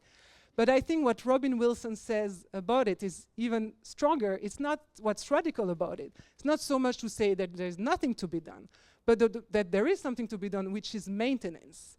And he explains that by doing that, they evade, as he says, the time of the new object. So there's something here that radically changes the temporality of what architecture can be, which is this notion of the project, which is project is like throwing something in front of you. So there's really this notion of moving forward, which also points to the second notion of time that I want to look at, which is this notion of linearity or directionality, which is also this notion of the project as going from phase to an accomplishment. And so here you see from the sketch to the plan, model, mock-up to the final construction, you see the ministers, you say goodbye, and you stay reliable for 10 years, but bon, from a distance. So that's what we're usually doing and what we're definitely taught that we're gonna be doing. And in that phasing, basically the construction side has a very weird position. And here you have the testimony of this British architect, Hugh Strange, who did his master's thesis about this connection between architects and construction side, his PhD dissertation. Did I say master's thesis? Not at all, PhD. And so he says this beautiful thing. He says, the time on the construction site is understood as either a difficult interlude between the design drawings and the finished building, or a drawn out, rather ephemeral, a transitory transitory prelude to the real event that is the finished architecture. So it's this time that no one wants to deal too much with because it's complicated, because it also changes the design a little bit, and that we don't like that. And so it becomes this parenthesis that is kind of, that architects do not like. And this is also because, as Hilary Sample says, architects are figures of completion. So there's this idea that what we do is we complete things. And the notion of maintenance precisely undoes that, because with maintenance in our mind, nothing is ever complete. It always needs to be made anew somehow, or recompleted by acts of care and maintenance in order to survive. And this notion that architects hate construction sites because they change the design, it's beautifully addressed in this book by Marvin Trachtenberg, who is an historian of pre-modern, so late medieval, early Renaissance architecture. And he explains this famous, I mean, it's pretty famous to imagine that in the medieval time, architects and contractors were not so different. They were all working on site, drawing on site, deciding everything on site. This is a division that we have in mind. We imagine and we idealize it a little bit, I guess. But he really makes this history of a shift that happened mostly actually originally theoretically with the treatise of Alberti, where basically he describes this idea of the architect having ideas and the site being a problem for these ideas. And so he described it, even so, as Trachtenberg shows, in practice that wasn't the case yet. So, like, architects were still very much committed to the construction site. But so he shows that this is really a rupture, and that modern architecture will take that and make it into a very big deal and actually achieve it. So much later on. But what's wonderful with this book is also that he's really taking the notion of time as central in this process. He says basically that he shows how buildings were taking ages to get built, and they were taking ages to get built, so that every act of architecture was always an act on a pre-existing building that was there, that you had to transform, and the project had to be taken over. And so he shows also all the mechanisms that made building possible. Even so, there was not a single author, there was not an architect, etc., etc. So I think it's a very good description to come back to if we're trying to have an alternative view on the time of design and construction. And to go back to Katharina Gabrielsen, and I'm gonna conclude very soon after this. She also shows in a fast but also efficient way that the distinction that we usually do between maintenance as being cyclical and repetitive and architecture as being linear is actually highly questionable. And so she says this, she says the distinction between cyclic and linear is entirely questionable, that's what I just said. So she said cleaning the house and painting it are actions that make it new. So you could see in maintenance actually an act of creation. And alternatively, you can also say that projects in architecture, they don't go that smooth. And they're not so linear after all, because actually they get stuck, they're blocked, they are abandoned. So she's, again, it's kind of a conceptual gesture, but to imagine that we can also kind of reshuffle the cards and not see these two practices as highly different, but actually both highly contingent, for instance. So that's where I conclude. So what I wanted to do is this lecture, and I hope I did what I wanted to do because I didn't look at my notes. I wanted to present how both the eruption of maintenance in our field conceptually challenges architecture as a discipline based first on distance with the actual material of architecture and an understanding of the object as being solid, tight, static, and second, also on the process being linear, progressive, reaching an end. And what I try to show is that the same sort of challenges that come with maintenance are actually also coming with when architects venture on the construction site. And perhaps transversally, this idea that I brought in the middle of the presentation and was a bit hidden of a site that is ever under construction can help us through this reconfiguration of our disciplinary habits towards practice that I believe could be more responsive. Thank you.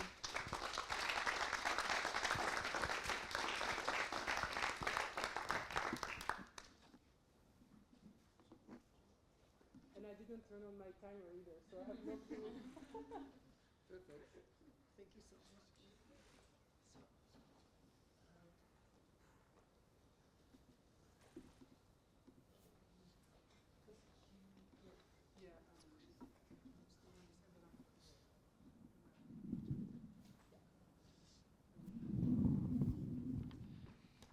Okay, so we would have, maybe it's good to, if there are questions now for Pauline, that we pose these right now.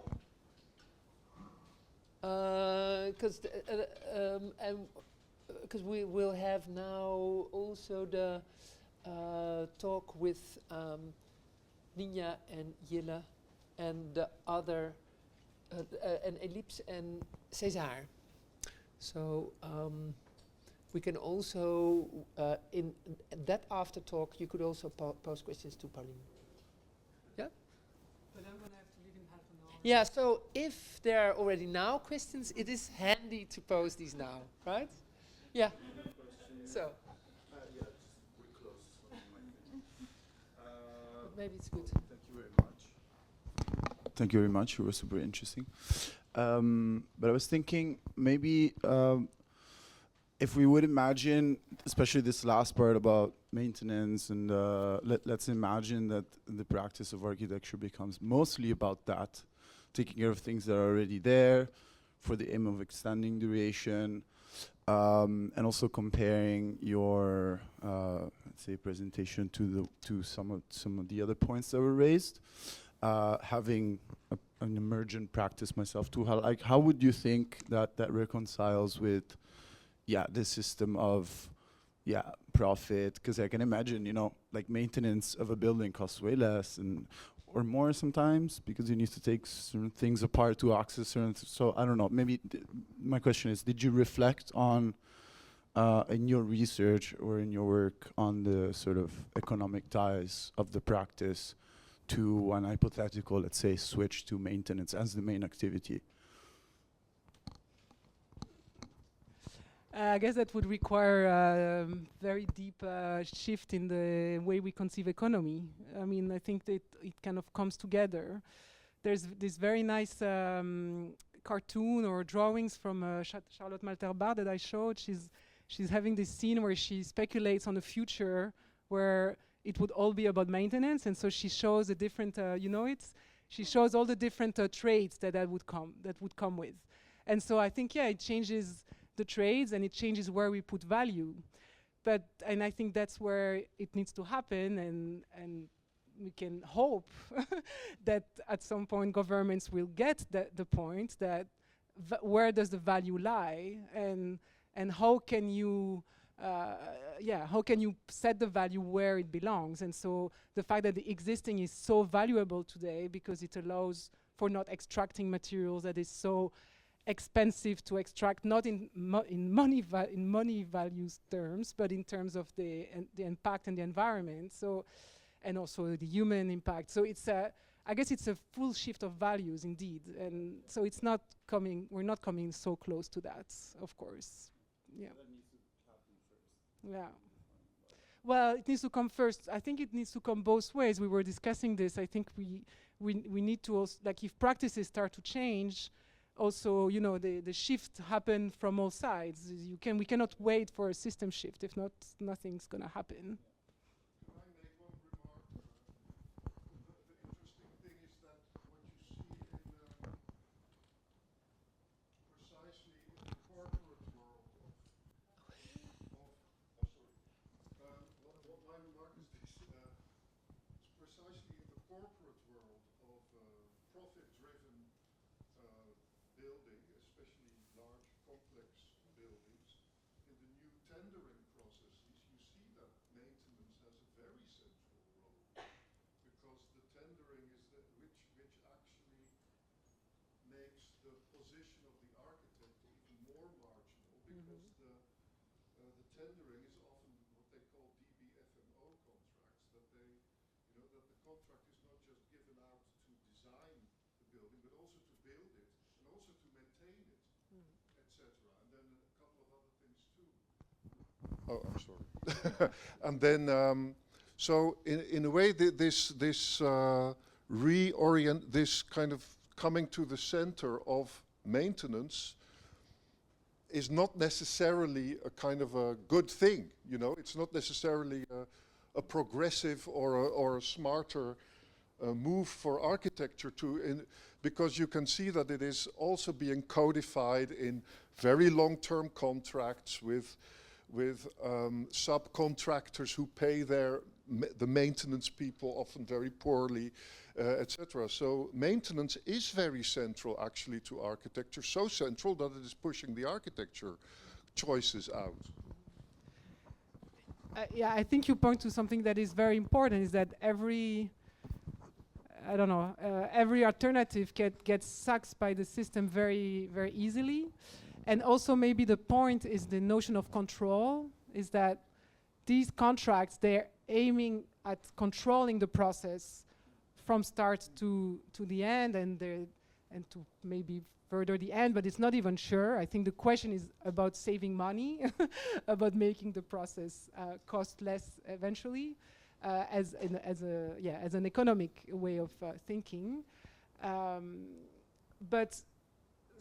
So I think what we need to look at is also ways to loosen that control, or because I think the risk is also with what you call is that it's gonna be in the hands of only major companies. It's gonna be only in the hands of giants, and so it's true that the risk and this conceptual game of like equaling architecture to maintenance, it runs this risk of also of losing the specificity of each trade, which is also good where trades are different, and I think what matters is how they collaborate.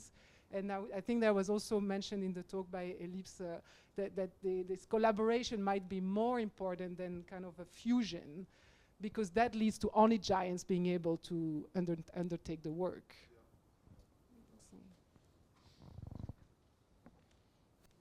Any other questions?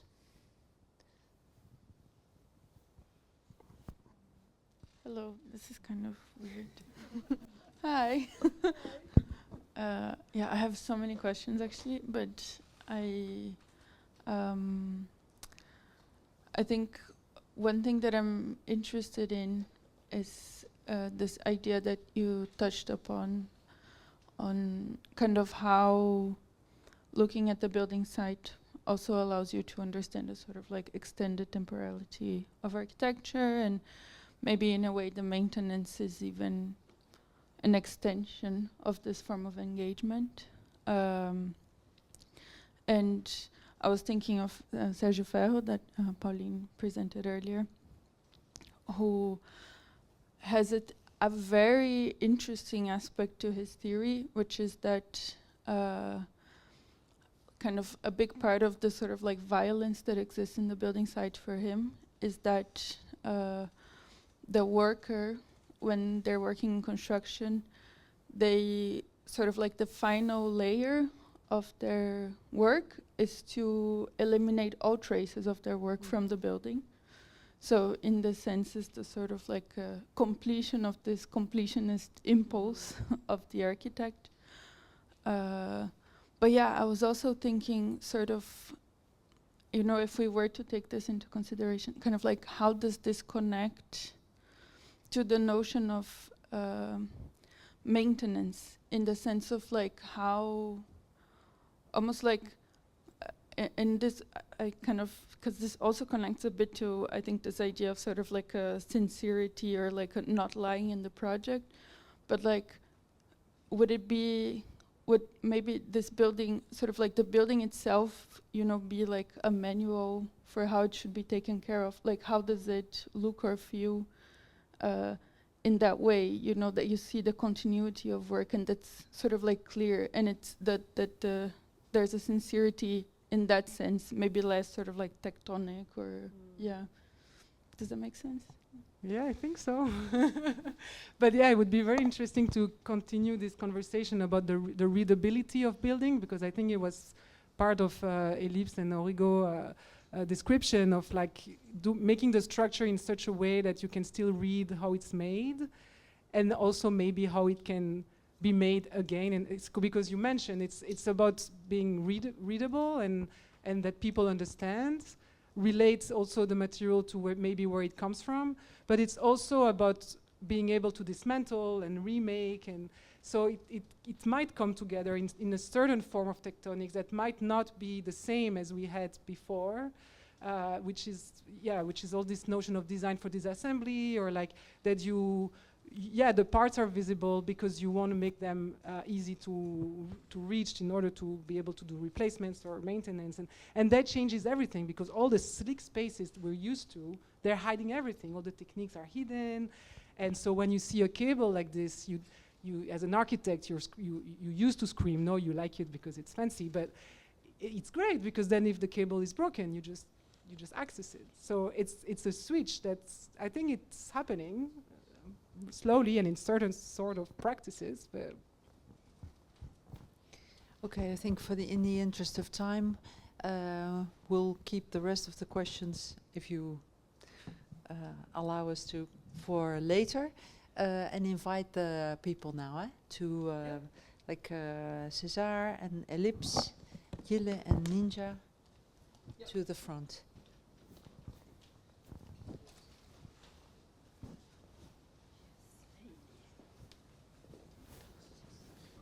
Sorry.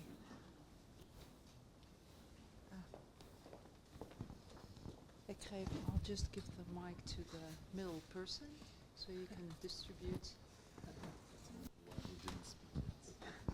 I think it starts.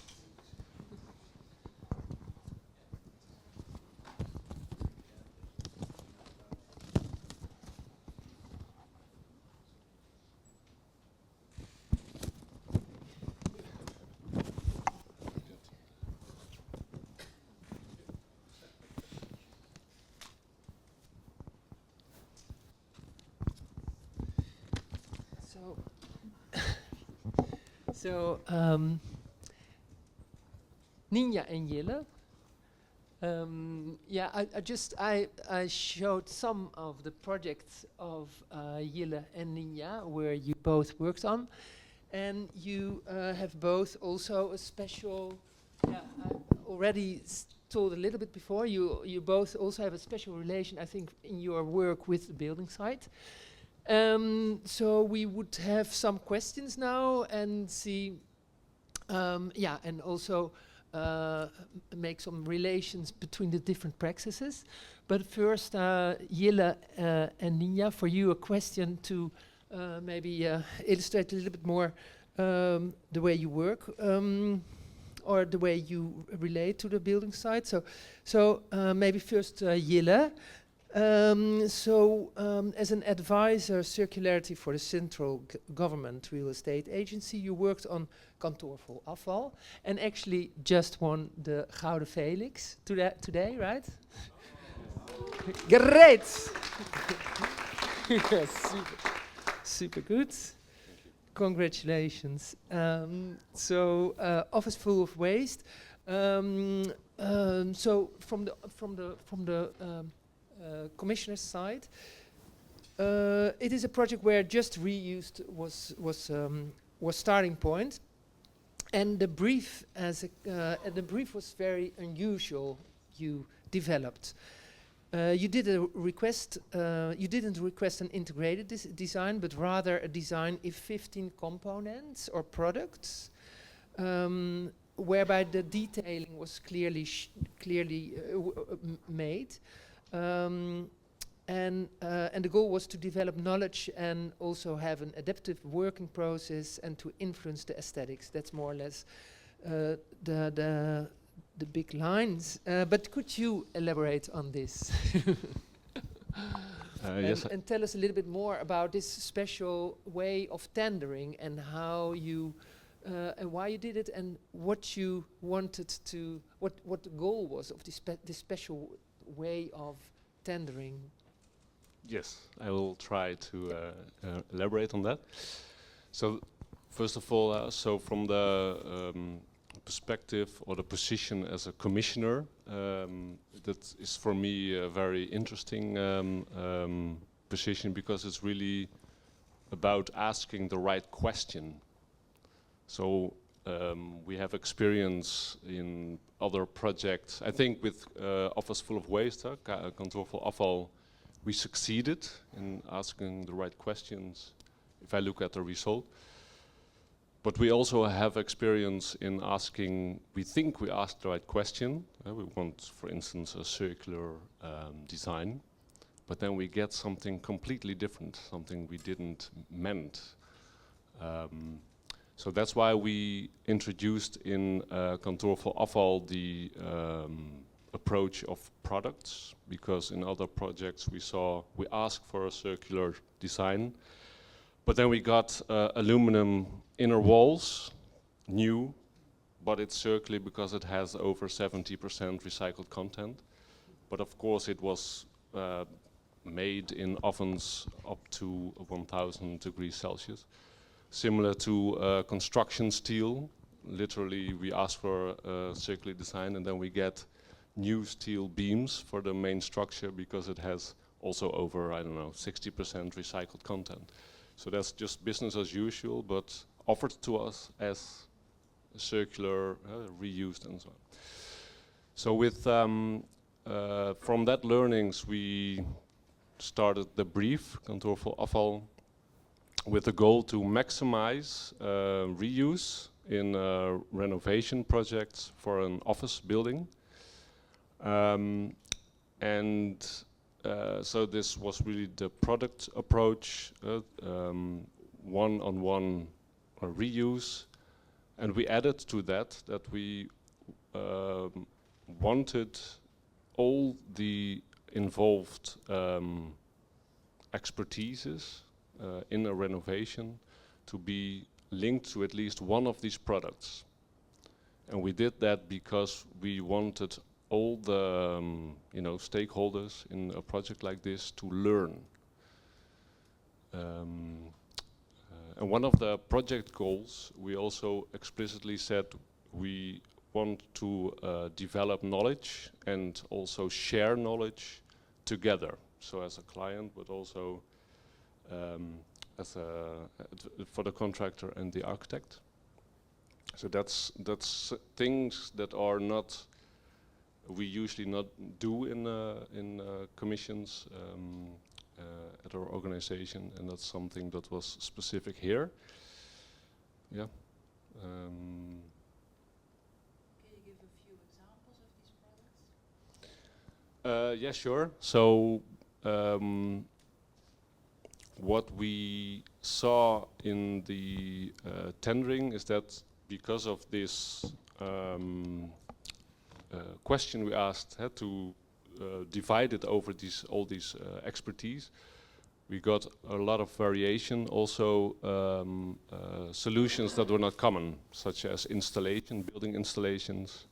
We got the floor tiling, inner walls, that is more common, but also climate ceilings, that's more not so, we didn't see that before in other projects, for instance. So we got a large variety of products offered. Yeah. I think it also had aesthetic consequences, right? Can you also, and that's one more thing, and maybe also, can you maybe also talk a little bit more about the culture on the building site, and then maybe Ninja can also comment on this aspect. Yeah. So that brings to mind that my mind that next to, of course, all the words we put on paper in the brief, we also explicitly had a mindset in our team to be adaptive, to give space for a new process if that was needed. So we also imagined that the process, the design and building process, would not be linear. That we were anticipating on that, and as such, in the contract phase, we indeed saw that actually there was a linear process from all these design phases to the construction phase, but there was also a parallel phase going on, where these products were developed, and each product had their own timing, their own research process, different stakeholders, and these separate processes were connected to or linked to this linear process. That's something that was... Maybe you can see also one process is, for example, this cutout of brickwork, right? Yeah. That was a... Yeah. And I think you see the detailing also, you see that here. Yes, exactly. Right? So this was one of the products that were offered to use these bricks on site, and because of the our brief, we wanted, it was a very, you should imagine that this was before, this is the result, and before this was a dark hallway with walls on each side, and we asked to give it more light and air and more space, and as such they removed walls, but they didn't just tear them down, they saw them into one by one more or less tiles, and put them back to a place where we needed a new wall. And they were testing and trying, and the third solution worked, and that's what you saw in the other picture, where they here they put them up, but the other one you can see that they used modern gear that's actually used for for glass, big glass panels, but they thought, but it probably also will stick to concrete betonplaat, concrete panels, which is the mold of the sawn brick walls, and here you can see them put to place. So this is really experimenting on site. Yep. Sorry? That's a component. This is one of the components. Yeah. Yeah. Thanks. Yeah. Put aside, yeah. So it's a mindset. So this mindset, maybe you can imagine that as a client. Well, not in our team necessarily, but we know this is a big organization I work for, over 3,000 colleagues, that not all colleagues are really happy when they see this walking around on a construction site, not knowing what would be behind that wall. But we were also continuously alternating between being nervous and being confident, because we didn't know what we would get after this, all the wood would be disappeared. But we were confident because we had a common ambition. We had the same ambition together with the architect and the contractor to work on this high level of reuse, to get to a certain level of aesthetic quality, and to make sure that what we learn here we share outside of the team. So that gives a bit of confidence. Yeah. So. Yeah. Thanks. Yeah. Yep. Yeah. Very nice. Yes. Thanks. And maybe Ninja, also great. You're also here. So because you have something in common, probably, Ninja.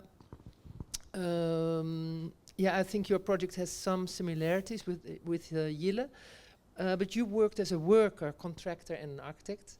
On SLA office of Hembrugge, but also in like Jille, also in components, actually certain way of dealing also with reused materials and developing that as a component or as a product. Can you also tell a little bit more about that? And could you also tell a little bit more about the building culture on site? But maybe first this component, the story about this terrazzo you developed. Yes, and then maybe a bit on the roles I had in it. That was so actually, as an architect, as a designer, I will start with the material. So instead of with the idea what it should be, so I really look at the material, like what I have, and see what I can do with it. So I really start thinking, okay, how could it look? But how can I use it? I mean, we had Pieter van Assen of Bureau Sla. He read this article about gravestones, that when they are removed from the grave, that they make it small, and they reuse it under the asphalt, under the highway. And he thought this is really a pity because it's such a beautiful material. We can use that in a beautiful way. So we start with that, with those stones. So one day we had this a huge amount of gravestones in our backyard, I would say. And so, well, we started design with that, and not with the idea what it should be. And that's a different way of working as a designer, I think. And then the other side is that then I start trying to understand how to make it. So then I actually trying to be the contractor, like finding the people I need for it, finding the machines I need to make all the things, trying to understanding the process and what are the risks of making stuff. And actually, I think in the designing process, the risk of making things with reused materials is the interesting part for the designer also, because it needs another way of thinking. Because when you go now to a terrazzo maker here, you get a terrazzo which is really smooth, it's perfect, it's clear, it has no cracks. But when you start making it with reused material, the risk is very high that it will have cracks or it will not be totally smooth. I think that makes that you have to think of another way how it can look like in the end. So that's a bit of what I want to tell. And about the working site, for me myself, so I'm actually every day there physically and working with the craftsmen. And I think my part as a designer, contractor in it is also because I know the design and the way how to make it. I can hold everyone enthusiastic because you talked also about this, like that you together want to make this. So that's a big part of it, on the culture, on the working side, I think. And also that you can, in the making, you can adapt. So you can directly adapt when something happening, or you adapt in how to make it, or how it's gonna look like. So that's a bit, I think, my story. And do you maybe this is also for Ellipse, but also for you. Do you know the people, or do you work with people? Like a contractor has subcontractors. Do you work with subcontractors, or how do you work with the people whom you work with? Yeah, actually it depends on the project, but I have some craftsmen I work on more projects before, so I used them again. Okay, that sounds a bit strange, but and then for this the terrazzo, I really search for a terrazzo maker, a craftsman, so I find new subcontractors to work with me, and really, like a contractor with the subcontractors. Yes. And how is that with Ellipse? The people you work with, how do you work with the people on site?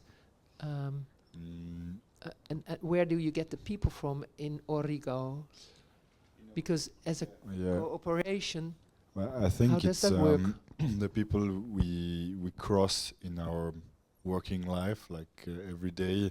Sometimes you see people, they have something special, so or they will more fit to the values of what we do, and it's also by these projects that are coming that we need people, and we will also look for someone, and that we collect in a way people that wants to work like we do, and sometimes they come alone on their own, like they approach us like I saw your work, I'm willing to do the same thing, and to invest also time and energy in this new way of thinking.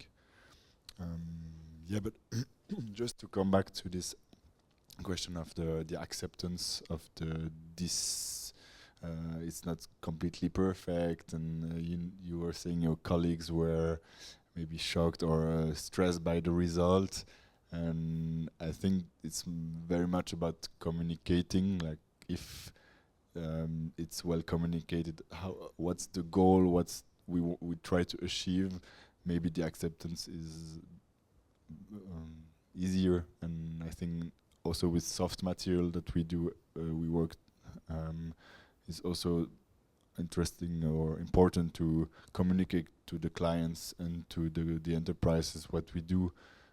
We were working with local stone, and I was telling every day to the guy on site, it's soft, so you cannot just go around with machines and tools. You will mark it, and at the end they really took care of it. But we have also to, in a way, teach them what is important and what not. So communication is very important.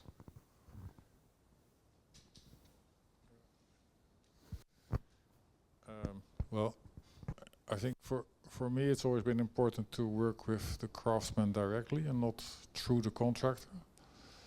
So if you want to develop, if you want to make the detailing for a project that will be built with materials, you want to understand the materials and talk with the timmerman, the carpenter, about the detailing, and not with the contractor, because the contractor is managing his under contractors, his subcontractors. So it's more a manager than a craftsman.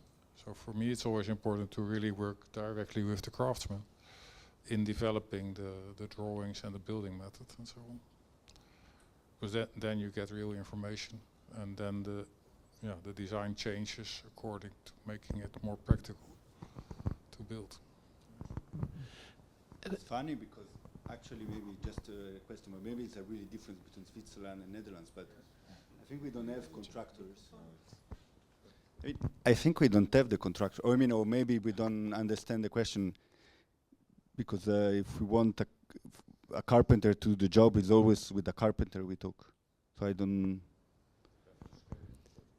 Yeah, maybe just really huge buildings, but even big buildings. But there's somebody who coordinates the workers. Yeah, the architects immediately. Yeah.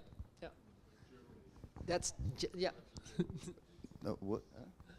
it's slightly different. But that's still the architect.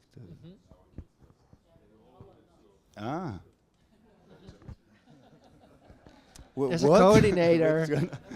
No, because I didn't understand the question. It was like cultural you difference. got to talk to the carpenter. Point. Like, whoa! But so there is a figure between the architect and the craftsman. Yes, and that's a problem. That's crazy. That's completely crazy. Okay. Okay, now I understand the question. Yeah, maybe one more question for you all also would be, so do you have to add something to the, I mean, it's also nice to, how do you think the culture on the building, on your building sites differs from a regular building site in general?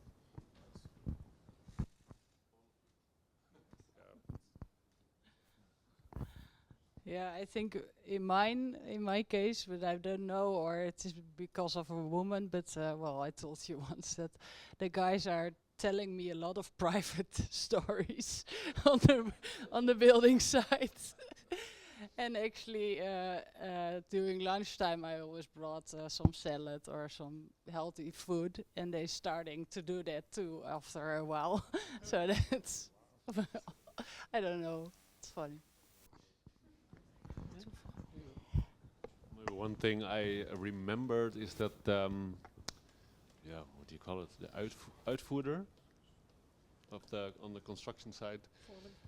He was closing his pension, but he said it was the best working place he had worked since then. So that's interesting, eh? And why?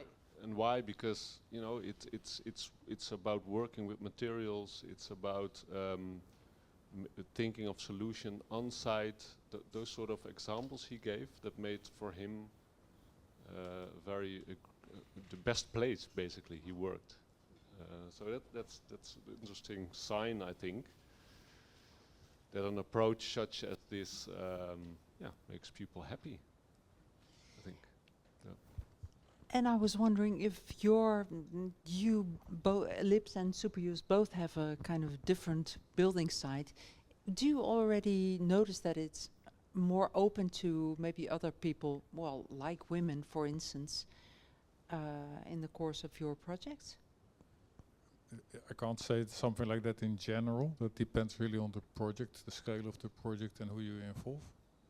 But I want to relate to the first thing that Jille said, is that in general I can say that in most of our building projects people have, I think, more pleasure, more builders have more pleasure because you give more responsibility to them.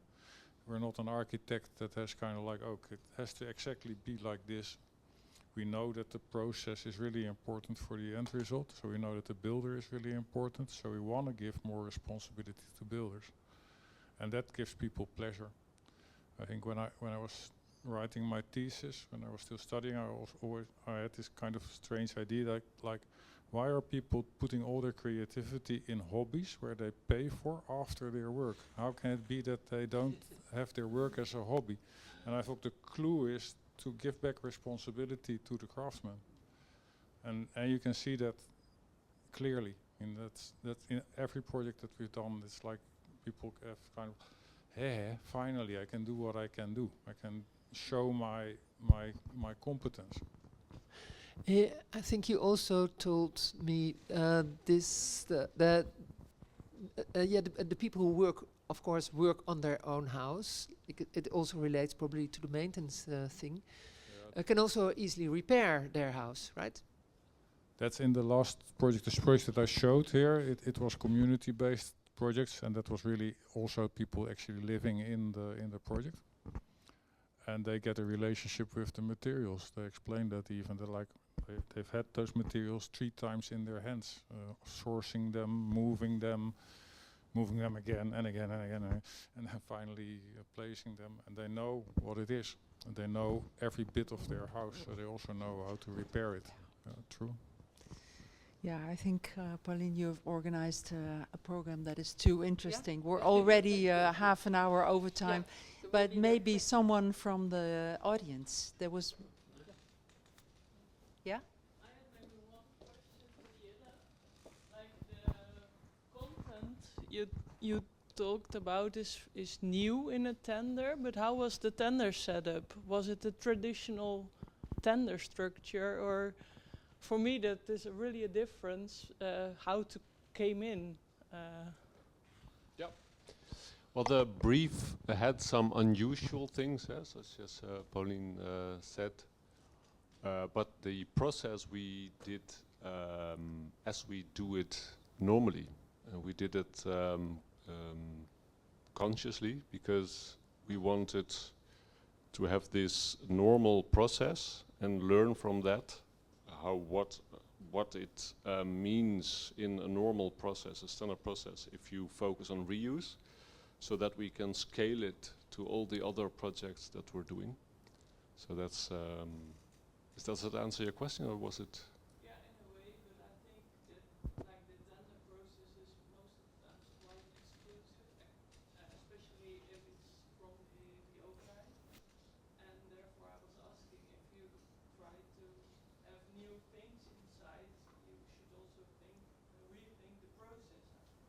Yeah. Well, the things in the process that we changed is that we didn't ask for a design. So that we did it also consciously because we wanted to lower the work that's needed in the tendering process. But we also were confident that we didn't need it because we selected already a number of architects, and we thought we should focus on the product development that will together come to a good design. But that's actually one thing we changed in the process. But the whole process coming, setting a brief and coming to a conclusion or contract close, that's wasn't much different than normal. Anyone else for a famous last question? No? Because it's a bit of a long evening. We can also continue at the bar, which also a much better place for discussions. Thank you, Pauline, and thanks for to all our speakers. Really great. And then see you in 2 weeks, right? Yes. Again on a Tuesday for the third and final evening of this series. Thanks.